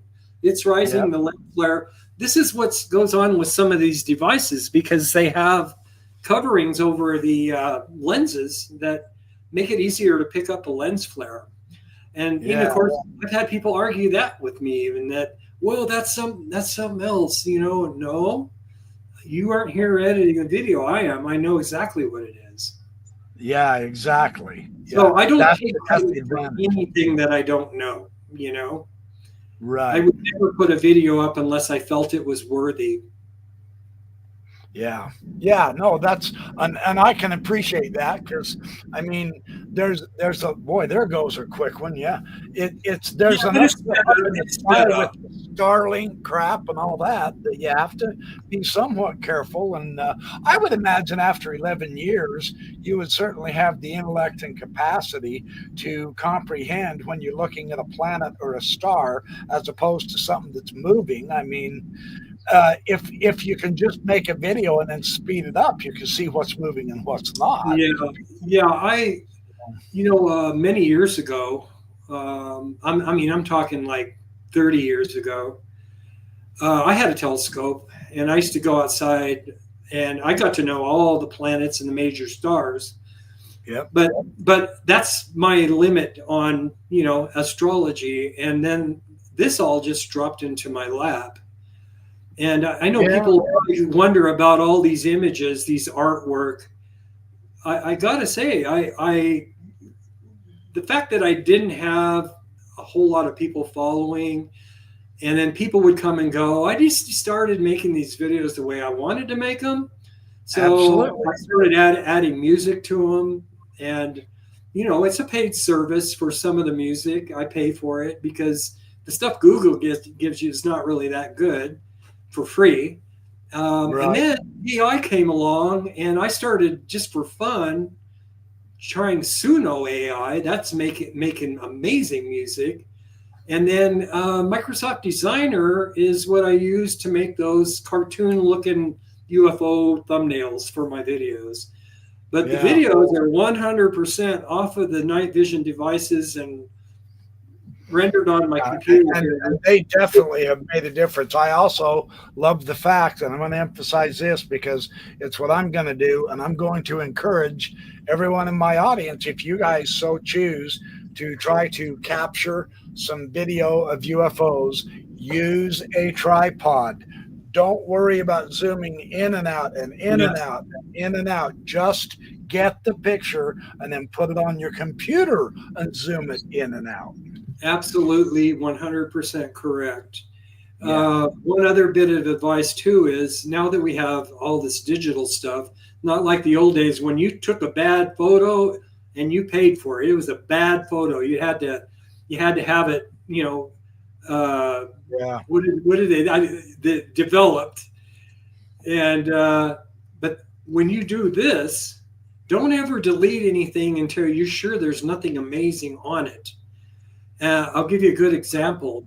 In 2016, my wife and I went up to Banff in the Canadian Rockies, and we stayed there a week. And this was in September. It was beautiful. And anyway, my wife, before we left, she goes, "Promise me you're not going to hunt for UFOs." And I said, "No, I'm on vacation. I'll leave that camera here." So we went, and one day, it's just a beautiful day. We're in Banff, and the Bow River runs right through Banff. And there's a nice trail right next to the river, and there's gigantic mountains, and they already had snow on them high up, even in September. But we're walking along, and we're just taking pictures. And that night, we get into where we were staying, and I'm looking at my pictures, and in one, there is this mountain, the river. You could see somebody coming the other way on the path, and over the mountain was a classic saucer looking like from the 50s. And then there was a partner with it. The partner seemed a little more dull, didn't have all the features. But I was flabbergasted because even now, I've only been to Canada. I think I've been to Canada like 5 times. And the first one was my first beautiful, the most best UFO I ever saw. And then this one. So out of 5 trips to Canada, 2 of them involved UFOs. And I Wow. wasn't looking. How interesting. So, It's a hot yeah, spot. once you get used to looking, and once you get used to what to look for, then it really would become more easy to spot and something unusual. That's why it's important to memorize the stars in the sky, because then when you look and you say, "Wait a minute, that's not one of the stars." Orion's belt has 3 stars in it, not 4. Yes. You can put the anomalies. Well, I got lucky too because like I said, I'm on my 71st year on this planet right now, and a few years ago, I was a little worried because my left eye seemed to be fogging up, and turns out I had a really fast-growing cataract. And I went in, did all the surgery and everything. It was so easy, no pain. My vision went back to 2020. Where now I can sit, watch TV from 10 feet away and read the fine print. So my eyes are way better now too, which is very helpful. I couldn't believe cataract surgery would do that. They just take out that foggy cataract and slip in a new lens. And I guess I could have got one that was even higher end, which I don't know what it would have done, made me float or something, because that thing would improve my vision like you wouldn't believe. I would have demanded the Superman skill of being able to have a telescopic eye. Yeah, I saw you with your Superman shirt on there a couple days ago. And oh yeah. Tonight's the X-Men. But yeah, I put the Superman shirt on because my last name is Shirts. So it's an S. So it kind of does a double duty. So yeah.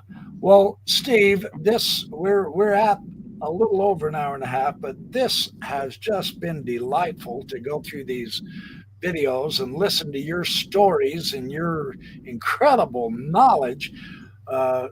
Do you want to have the audience ask you a couple of questions? Why don't you guys They can ask as many questions as they want. Yeah. Well, it's an honor to be with. Give us some super chat questions if you want, you guys, and Steve will answer them, and we can see what you all are thinking. I tried to get a couple of them as I saw them, but yeah, anything for Charles Bronson's younger, better-looking brother. Yeah, Jeff, calm down. the dude. Oh, well, thank you, Debbie Donovan. She's always a sweetheart. Great show, BYP. Not a question, but a nice statement. I appreciate that. You are awesome yourself. I've done shows with her before. She is a hoot. She is awesome. Oh, Tom Swagger says, damn good show. Woohoo. Thank you, Tom. That's very kind of you. Oh, here we go. Here's a question for you. Has Steve encountered the men in black? No, no. I believe in them. And like I said earlier, when I began, I wouldn't even say the name Nellis Air Force Base because of that. I was telling people I'm shooting in a certain direction. This is with digital camera. And this is, I shouldn't admit this because I'm a non-drinker, really. I don't like drinking. But one night, our neighbor had a little get-together, and I didn't even want to go. I wanted to be over here with my cameras. And so I went and I sat and I had just a couple. I didn't get buzzed, but I got really relaxed. And that was the first time I ever admitted that I'm aiming the camera towards Nellis Air Force Base. But like I said, other than the 2 UFOs shutting my camera down, other than helicopters shining a spotlight in my yard a couple of times, or that thing that happened out at Apex where the camo dudes came and tried to scare me, that's it. That's 11 years worth of non-scary stuff. Well, we had someone give us a negative comment, so we have succeeded. This show sucks. I feel happy that we got a negative comment because all the positive comments have to be balanced out. Oh, now they're saying, well, no, the person that said that, all they can believe they've got the right to say they hate it. So yeah, the person that said that is one good sighting. Yeah, this has been really super duper fun. I hope the audience has enjoyed. Please do, once again, we're not in a conspiracy here, I promise, but you really need to go to, I will put a link in my description to Steve's website. It is truly very cool to look at and watch and see the effect. That's why I can't wait to get some of my equipment, because if you can't see it with your naked eye, then it's no wonder it hasn't been a topic of interest for all those years, and it's been a topic of derision. Now that we know, hey, night vision might be a key to seeing there's a whole lot more here than we thought, that changes the psychology and the parameter of absolutely everything. So will you travel to other areas and set up equipment? Heavens, yes. I'm going to come down to Vegas, grab Steve. We're going to go pick up one of those great big ribeye steaks in the casinos, gamble, make $100,000, and then we're going to head to California and do some videos.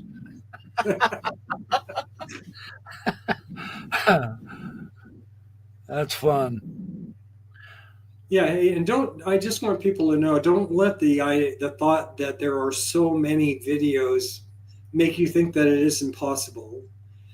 The thing is, the thing that's always helped me in my life and let me get ahead is that I just don't do anything halfway. When I decide I want to do something, I do it with gusto, and just get out there, man. And I had choices. I could either be outside with my cameras, or I could be inside watching TV or goofing around on my computer.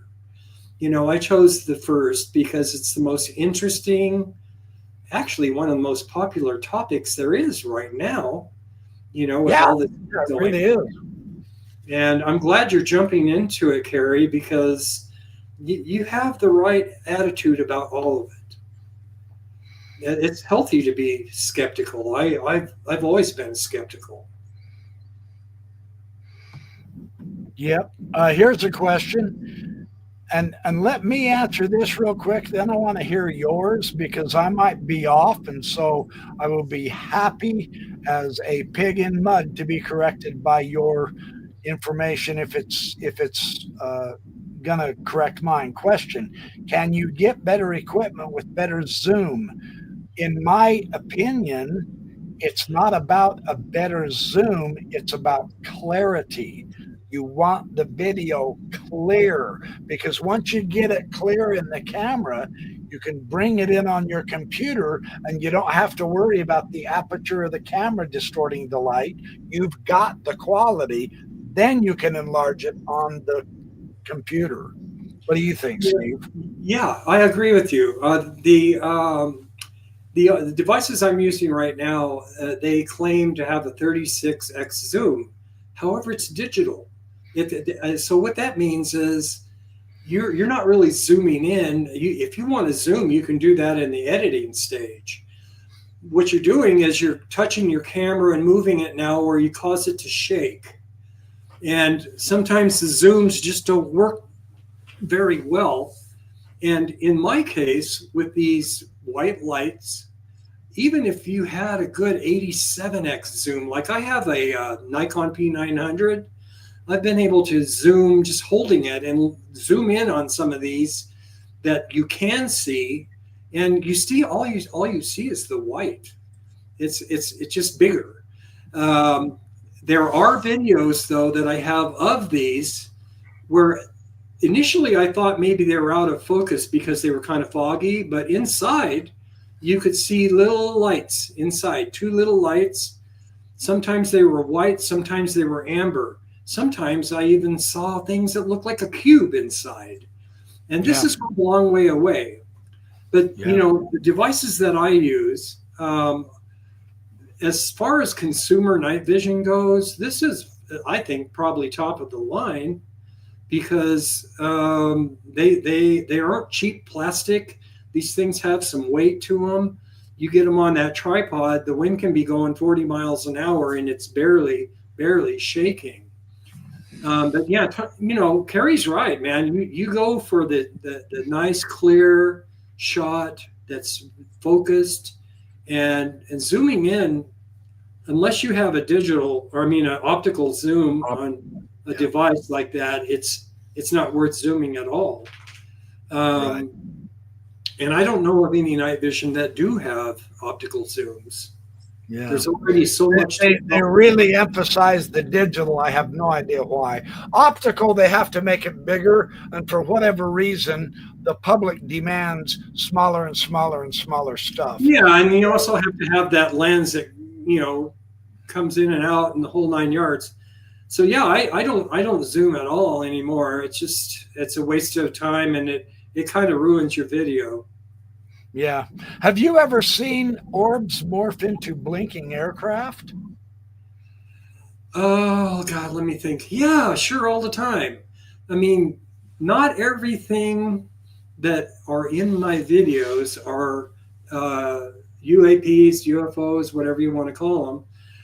There's a lot of other things that are going through there, and you know, like I said, I have a satellite tracker and a flight tracker, and I don't use it very often because I'm used to now knowing that when I see these things and I look at it, those things aren't in there, because even if they're conventional, they're probably military.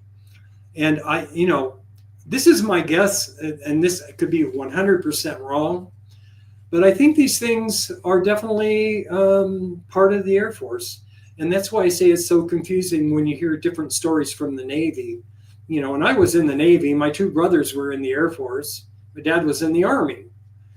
It's just they have conflicting stories. So once again, you just have to, you know, try to weigh this stuff out and see what seems, you know, plausible and what isn't.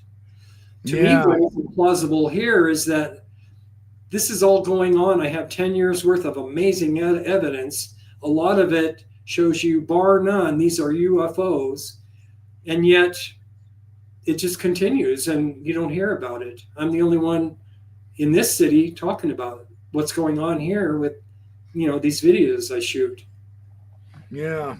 Here's another one by B.W. Broom. Any new videos of shape-shifting metallic craft, Steve? The newest one is the one we were talking about with the big thunderhead. I don't think that's quite a year old. It might be. It seems like as I get older, time passes by much faster. Oh, me too, right? Yeah, it Oh, just goes I by. hate that. Yeah, it's amazing. I mean, when I joined the Navy, I only joined for 3 years. It was during Vietnam, and I went before I even got out of high school. And that 3 years seemed like 30 years to me. Now 3 years goes by, it seems like a week. I know, right? It Yeah, really does. I've been telling people when when we get a chance, we need to go picket out on the street and protest with picket signs. Time needs to slow down. yes. Uh, Yeah.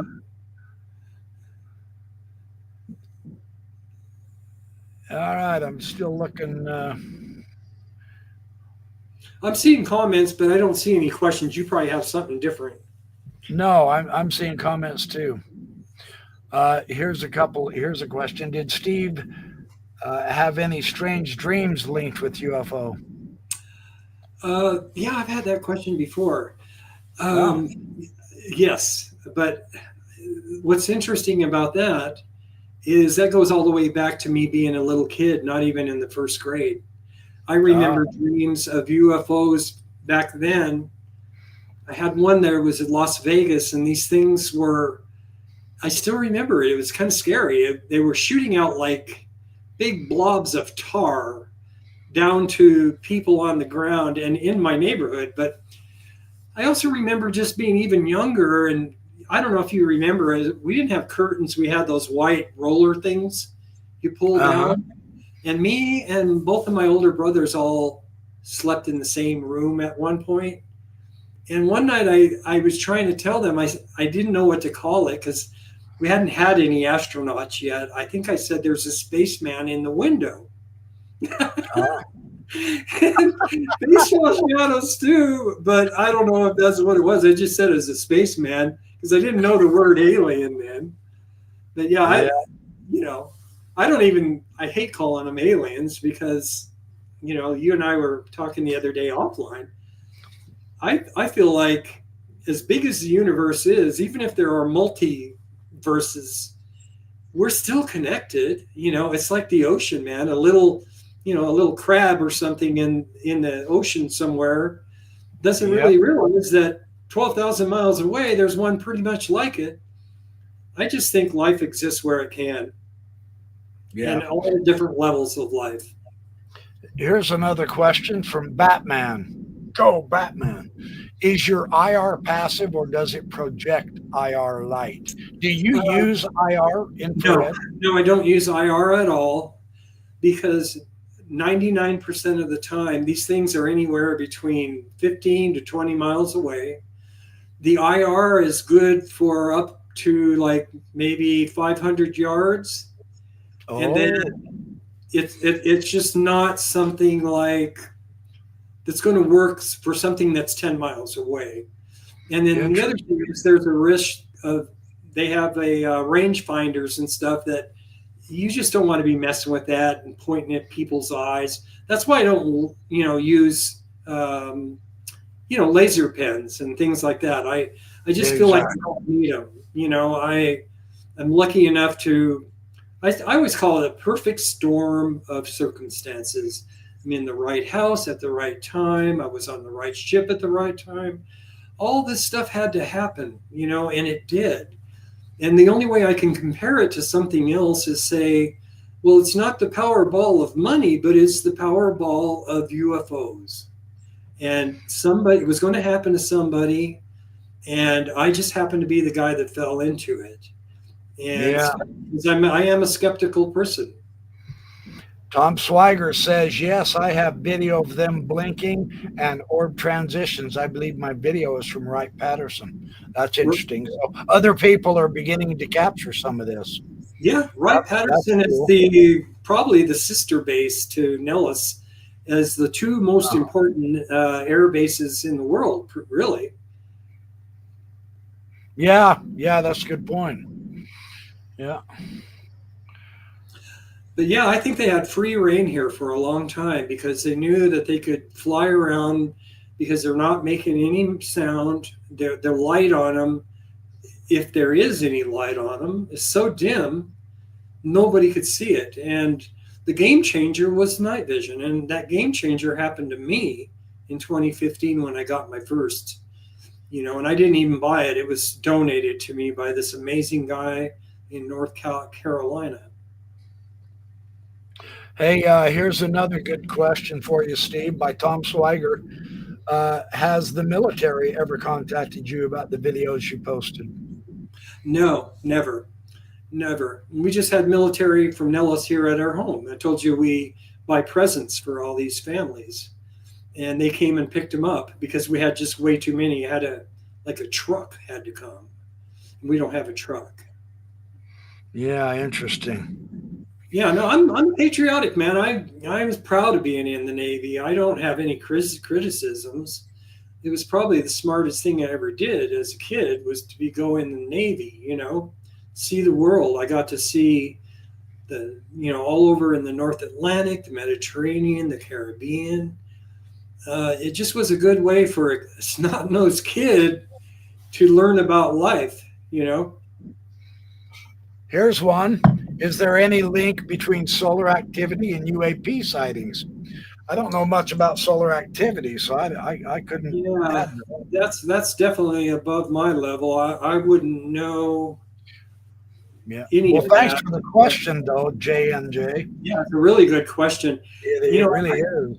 People need to know too. I'm just a normal person. It's like I say, I'm not some guy that was chosen to do this. I always felt I was just happened to be in the right place at the right time, and there was an interest, interest in the topic. And once again, I am pretty anal. When I do things, I want to do them well, Yeah, no kidding. Me also. Okay, here we go. Hi, Steve. What color or how do you think they look like? What's their color? That's a toughie. That's a good question. I've seen a lot of colors in really your good video. question. The ones that with night vision are almost always white. However, there are others like the shapeshifter. I swear, it was like, imagine a ladybug with the dark spots, right? And the orange. Mm-hmm. But this time it was maroon. That's the shapeshifter that turned into looked like a rocky pointed star. That had color.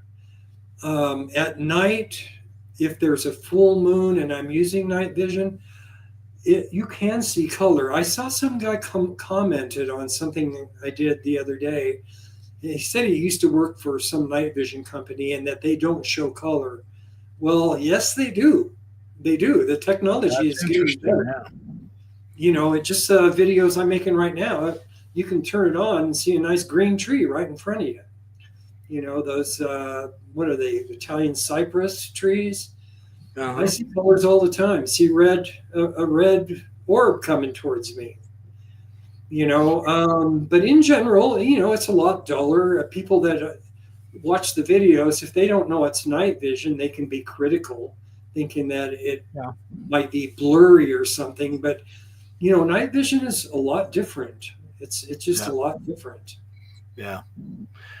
Here's one from Steph. Do you think these objects can camouflage themselves and that they can only be made visible with the help and application of special frequencies?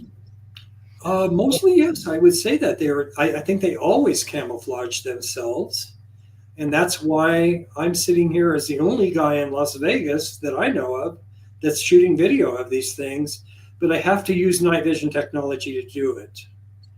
And it's in their interest. I really do wonder if humans are ready to have a major, meeting of the minds with these extraterrestrials. I mean, think about it.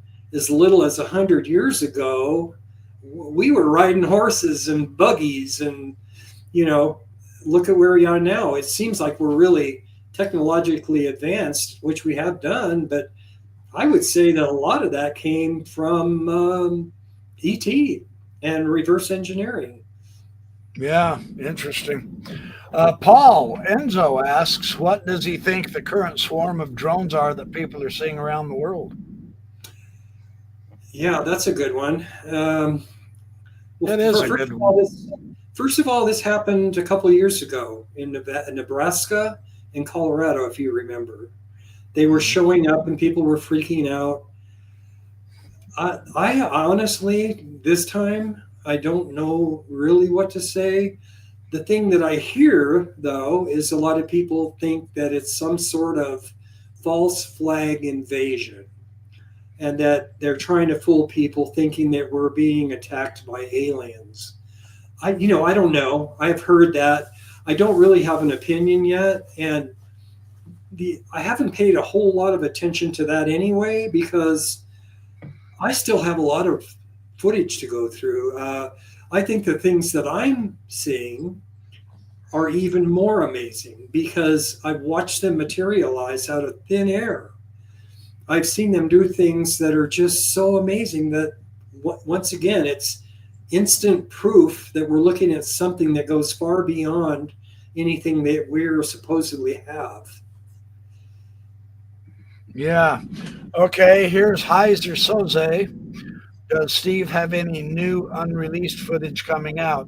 Tonight's show was the last 6 nights in a row, including last night. I picked all of his new stuff for you for my audience because I didn't figure a lot of you would have seen that yet. So you got some really good new stuff tonight, and I'm going to strongly encourage you go to his site and rewatch these, because with him and I to the side over here of the screen, his screen was smaller than it'll be on his site. So yeah, do go check that out. But do you have some other stuff you're getting ready to put back up? Yes, I do, and I always do. Excellent. Once again, I mean, this is a hobby, and I love it. I love doing this. I love even doing the editing. But the thing is that I do it every day. I put my cameras out for like 6-7 hours a day. And when I get it back, and this is stuff coming from out there on the Nellis test range or in that area and beyond those mountains where people can't go, that just needs to be documented. And I'm documenting it every day. Not every day. I mean, sometimes nothing comes up. But I'm documenting to show this is repeatable, and this is not somebody visiting here and saying, oh, let's go stop in Vegas for a week. This has been going on for a very long time, and it's just an alternate reality that most people don't know about. Excuse me. I have a lot of footage that needs to be put together and put out. A lot of it that's newer, and then a lot of it that's older.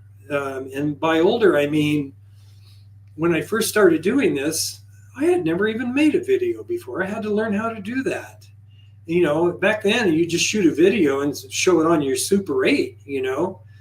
But this was different. So after that first sighting I had, it took me several days to figure out how to make a video out of it and then get it uploaded to the Mutual UFO Network. But I have a lot of footage that's older, some that I never went through well enough that I'm going through. So you find a combination of old and new on my channel. And once in a while, I'll get somebody, well, I don't want to look at the old ones. And what goes across my mind when someone says that is, why wouldn't you want to see an old one? I would love to see a UFO video from 1800 if it was existed. I would love to see any UFO video that I've never seen before, no matter how long ago. Right. Yeah. No kidding. It's evidence. Me too. Evidence. And yeah, I wanted to put the name of your site. Someone asked I will put his site in my description to this, but if you look up Anomalous Vegas, it'll get you right to it. And also, I want to just Bold AC2 asked, not sure if this was asked. He's apparently coming in just a little late. It's no big deal.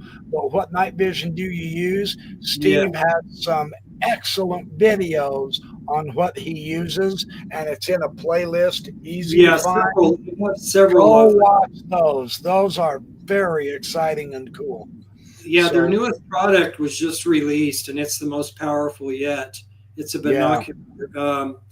There's a little story there. They don't have to be too long. I told you my first night vision device was donated to me by Tony Ivy in North Carolina. That was free. I didn't pay for it.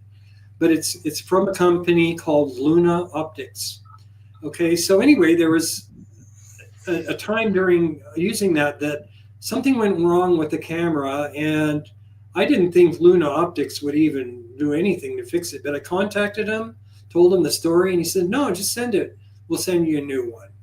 And they sent me a brand new one for free.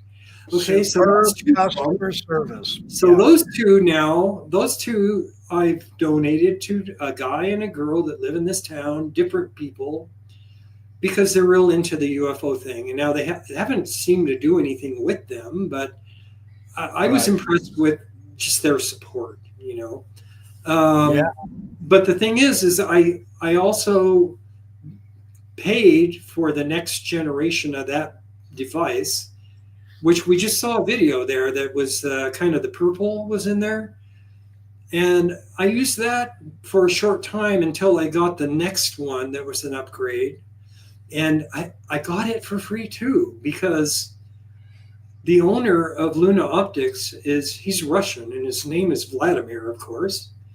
He's the nicest guy you ever want to meet. And what he told me, he says, you know, in the old days, these devices were used mostly for hunting at night and seeing in the dark.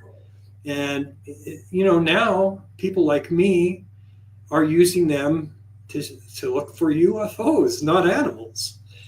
And anyway, when he sent me the binocular version, which is it's the predecessor to the newest one I just got, I didn't realize it, but he said, your videos helped sell so many of those that it outnumbered the sales for every other product we have combined. Nice. So people are buying them, you know. And they should, because they're buying them now, you know. And so, you know, I'm just like, wow, you know, that's pretty amazing. But Luna Optics, I like the fact that their support when you call. Every time I've called just Luna Optics, who answers? The owner, Vladimir. And really? Oh, that's cool. Yeah, he's the guy I talked to. And then the sales of these don't happen through them. They have camera shops across the country, even Amazon. I think you can find them on Amazon even. But yeah, you must be doing very well. Good. These aren't cheap. Well, he's going to do better, because I'm going to buy some of his stuff too. So, all right, here's the next one. Have you seen any self-evidently exotic behaviors from these UFOs? I think these objects can skip across the sky. Oh yeah. I mean, to me, the most exotic was watching. I was filming three of them, going in a straight line, moving to the right. And all of a sudden, one of them goes off screen, then the other one goes, and now I'm just looking at one white orb. And to the left of it, in the cloudless sky, there wasn't a cloud in the sky that night. All of a sudden, you see this just very faint kind of red haze starting to develop.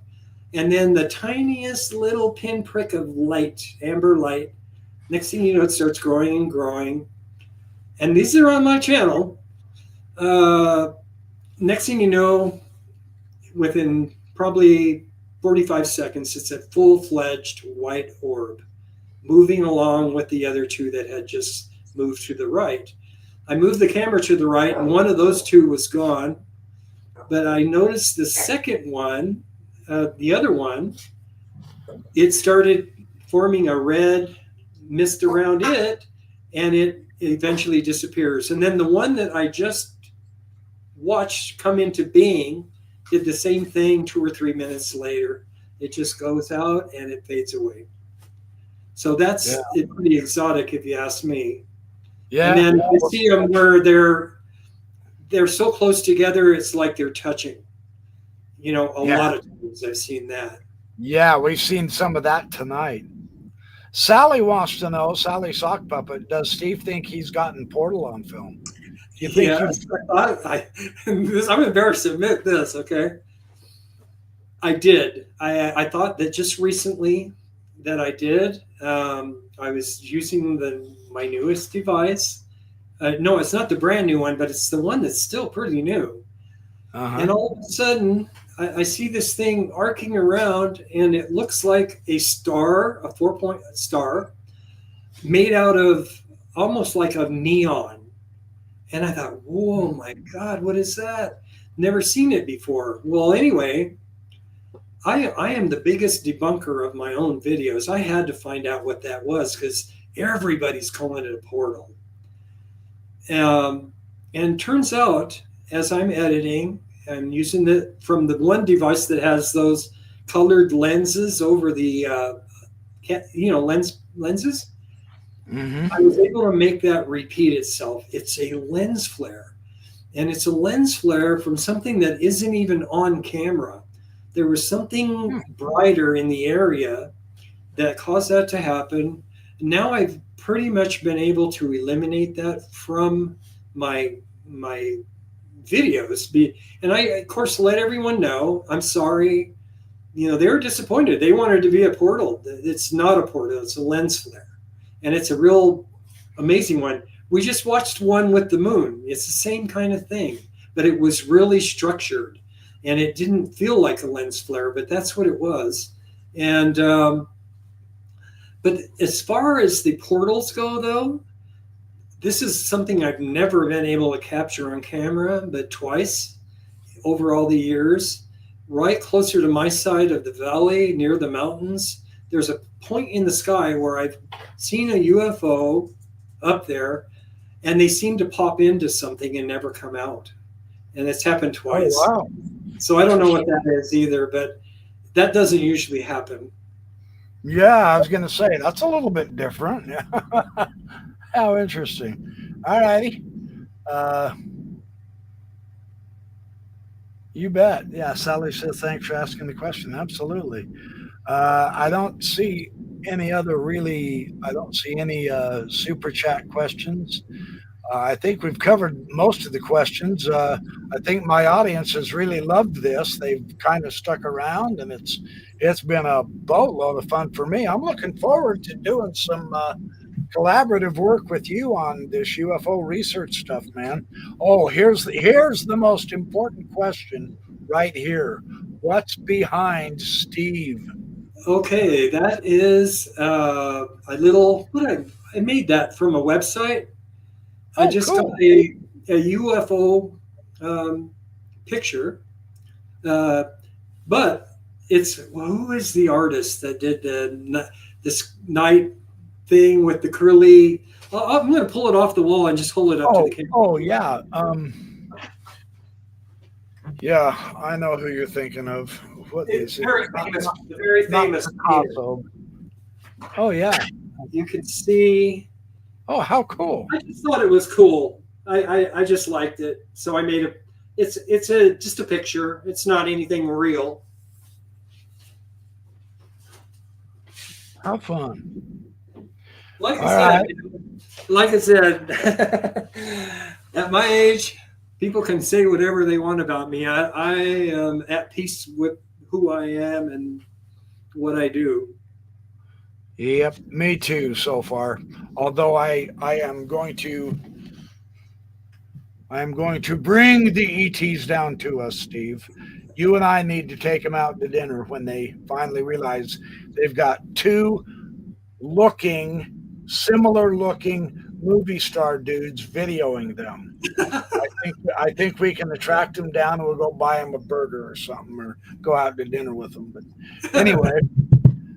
Well, thank you once again for being here. This has just been a delight for me. I love this. We'll do this some more. Absolutely. I'm glad you're still so active because I'm going to try to get active instead of psychoactive like I normally am. Well, thank you for I'm having going to me. get active and figuring this out. I guarantee you, when you get your night vision device, even if there's no UFOs, you're going to see things that still are amazing. You're going to save the video of it because it might be an asteroid or a meteorite that's burning up beautifully in the atmosphere. It's just fun, man. And I just say it one more time. It beats the hell out of watching TV. Oh, heavens, yes. Sitting here TV is a waste of time now. Yeah. So, you just have the right equipment. And like I say, man, they're here just like we are. And I wouldn't be surprised if they were here even longer than we are. It's like pyramids. They're on every continent. Yeah. They're probably pyramids on other planets. It wouldn't surprise me a bit. Yeah, that artist was Van Gogh. Van Gogh, there you go. Yep, Van Gogh. Thank you. Now you gotta go, right? Yeah, Nell said Van Gogh. Yep. Yeah, well, you're and Robert Soto said so. So thanks, guys. Subscribers are going to be very welcome. I see one person said Mr. BBB333 says everything is Starlink. He's wrong about that because he's the one that told me I had the best seat on the planet to view UFOs. That's a good point. And anyone that thinks that we're alone in this universe, they need to be the very next person to see a close-up UFO. Because that changes your mind real quick, no matter how skeptical you are. Yeah, that's true. One more.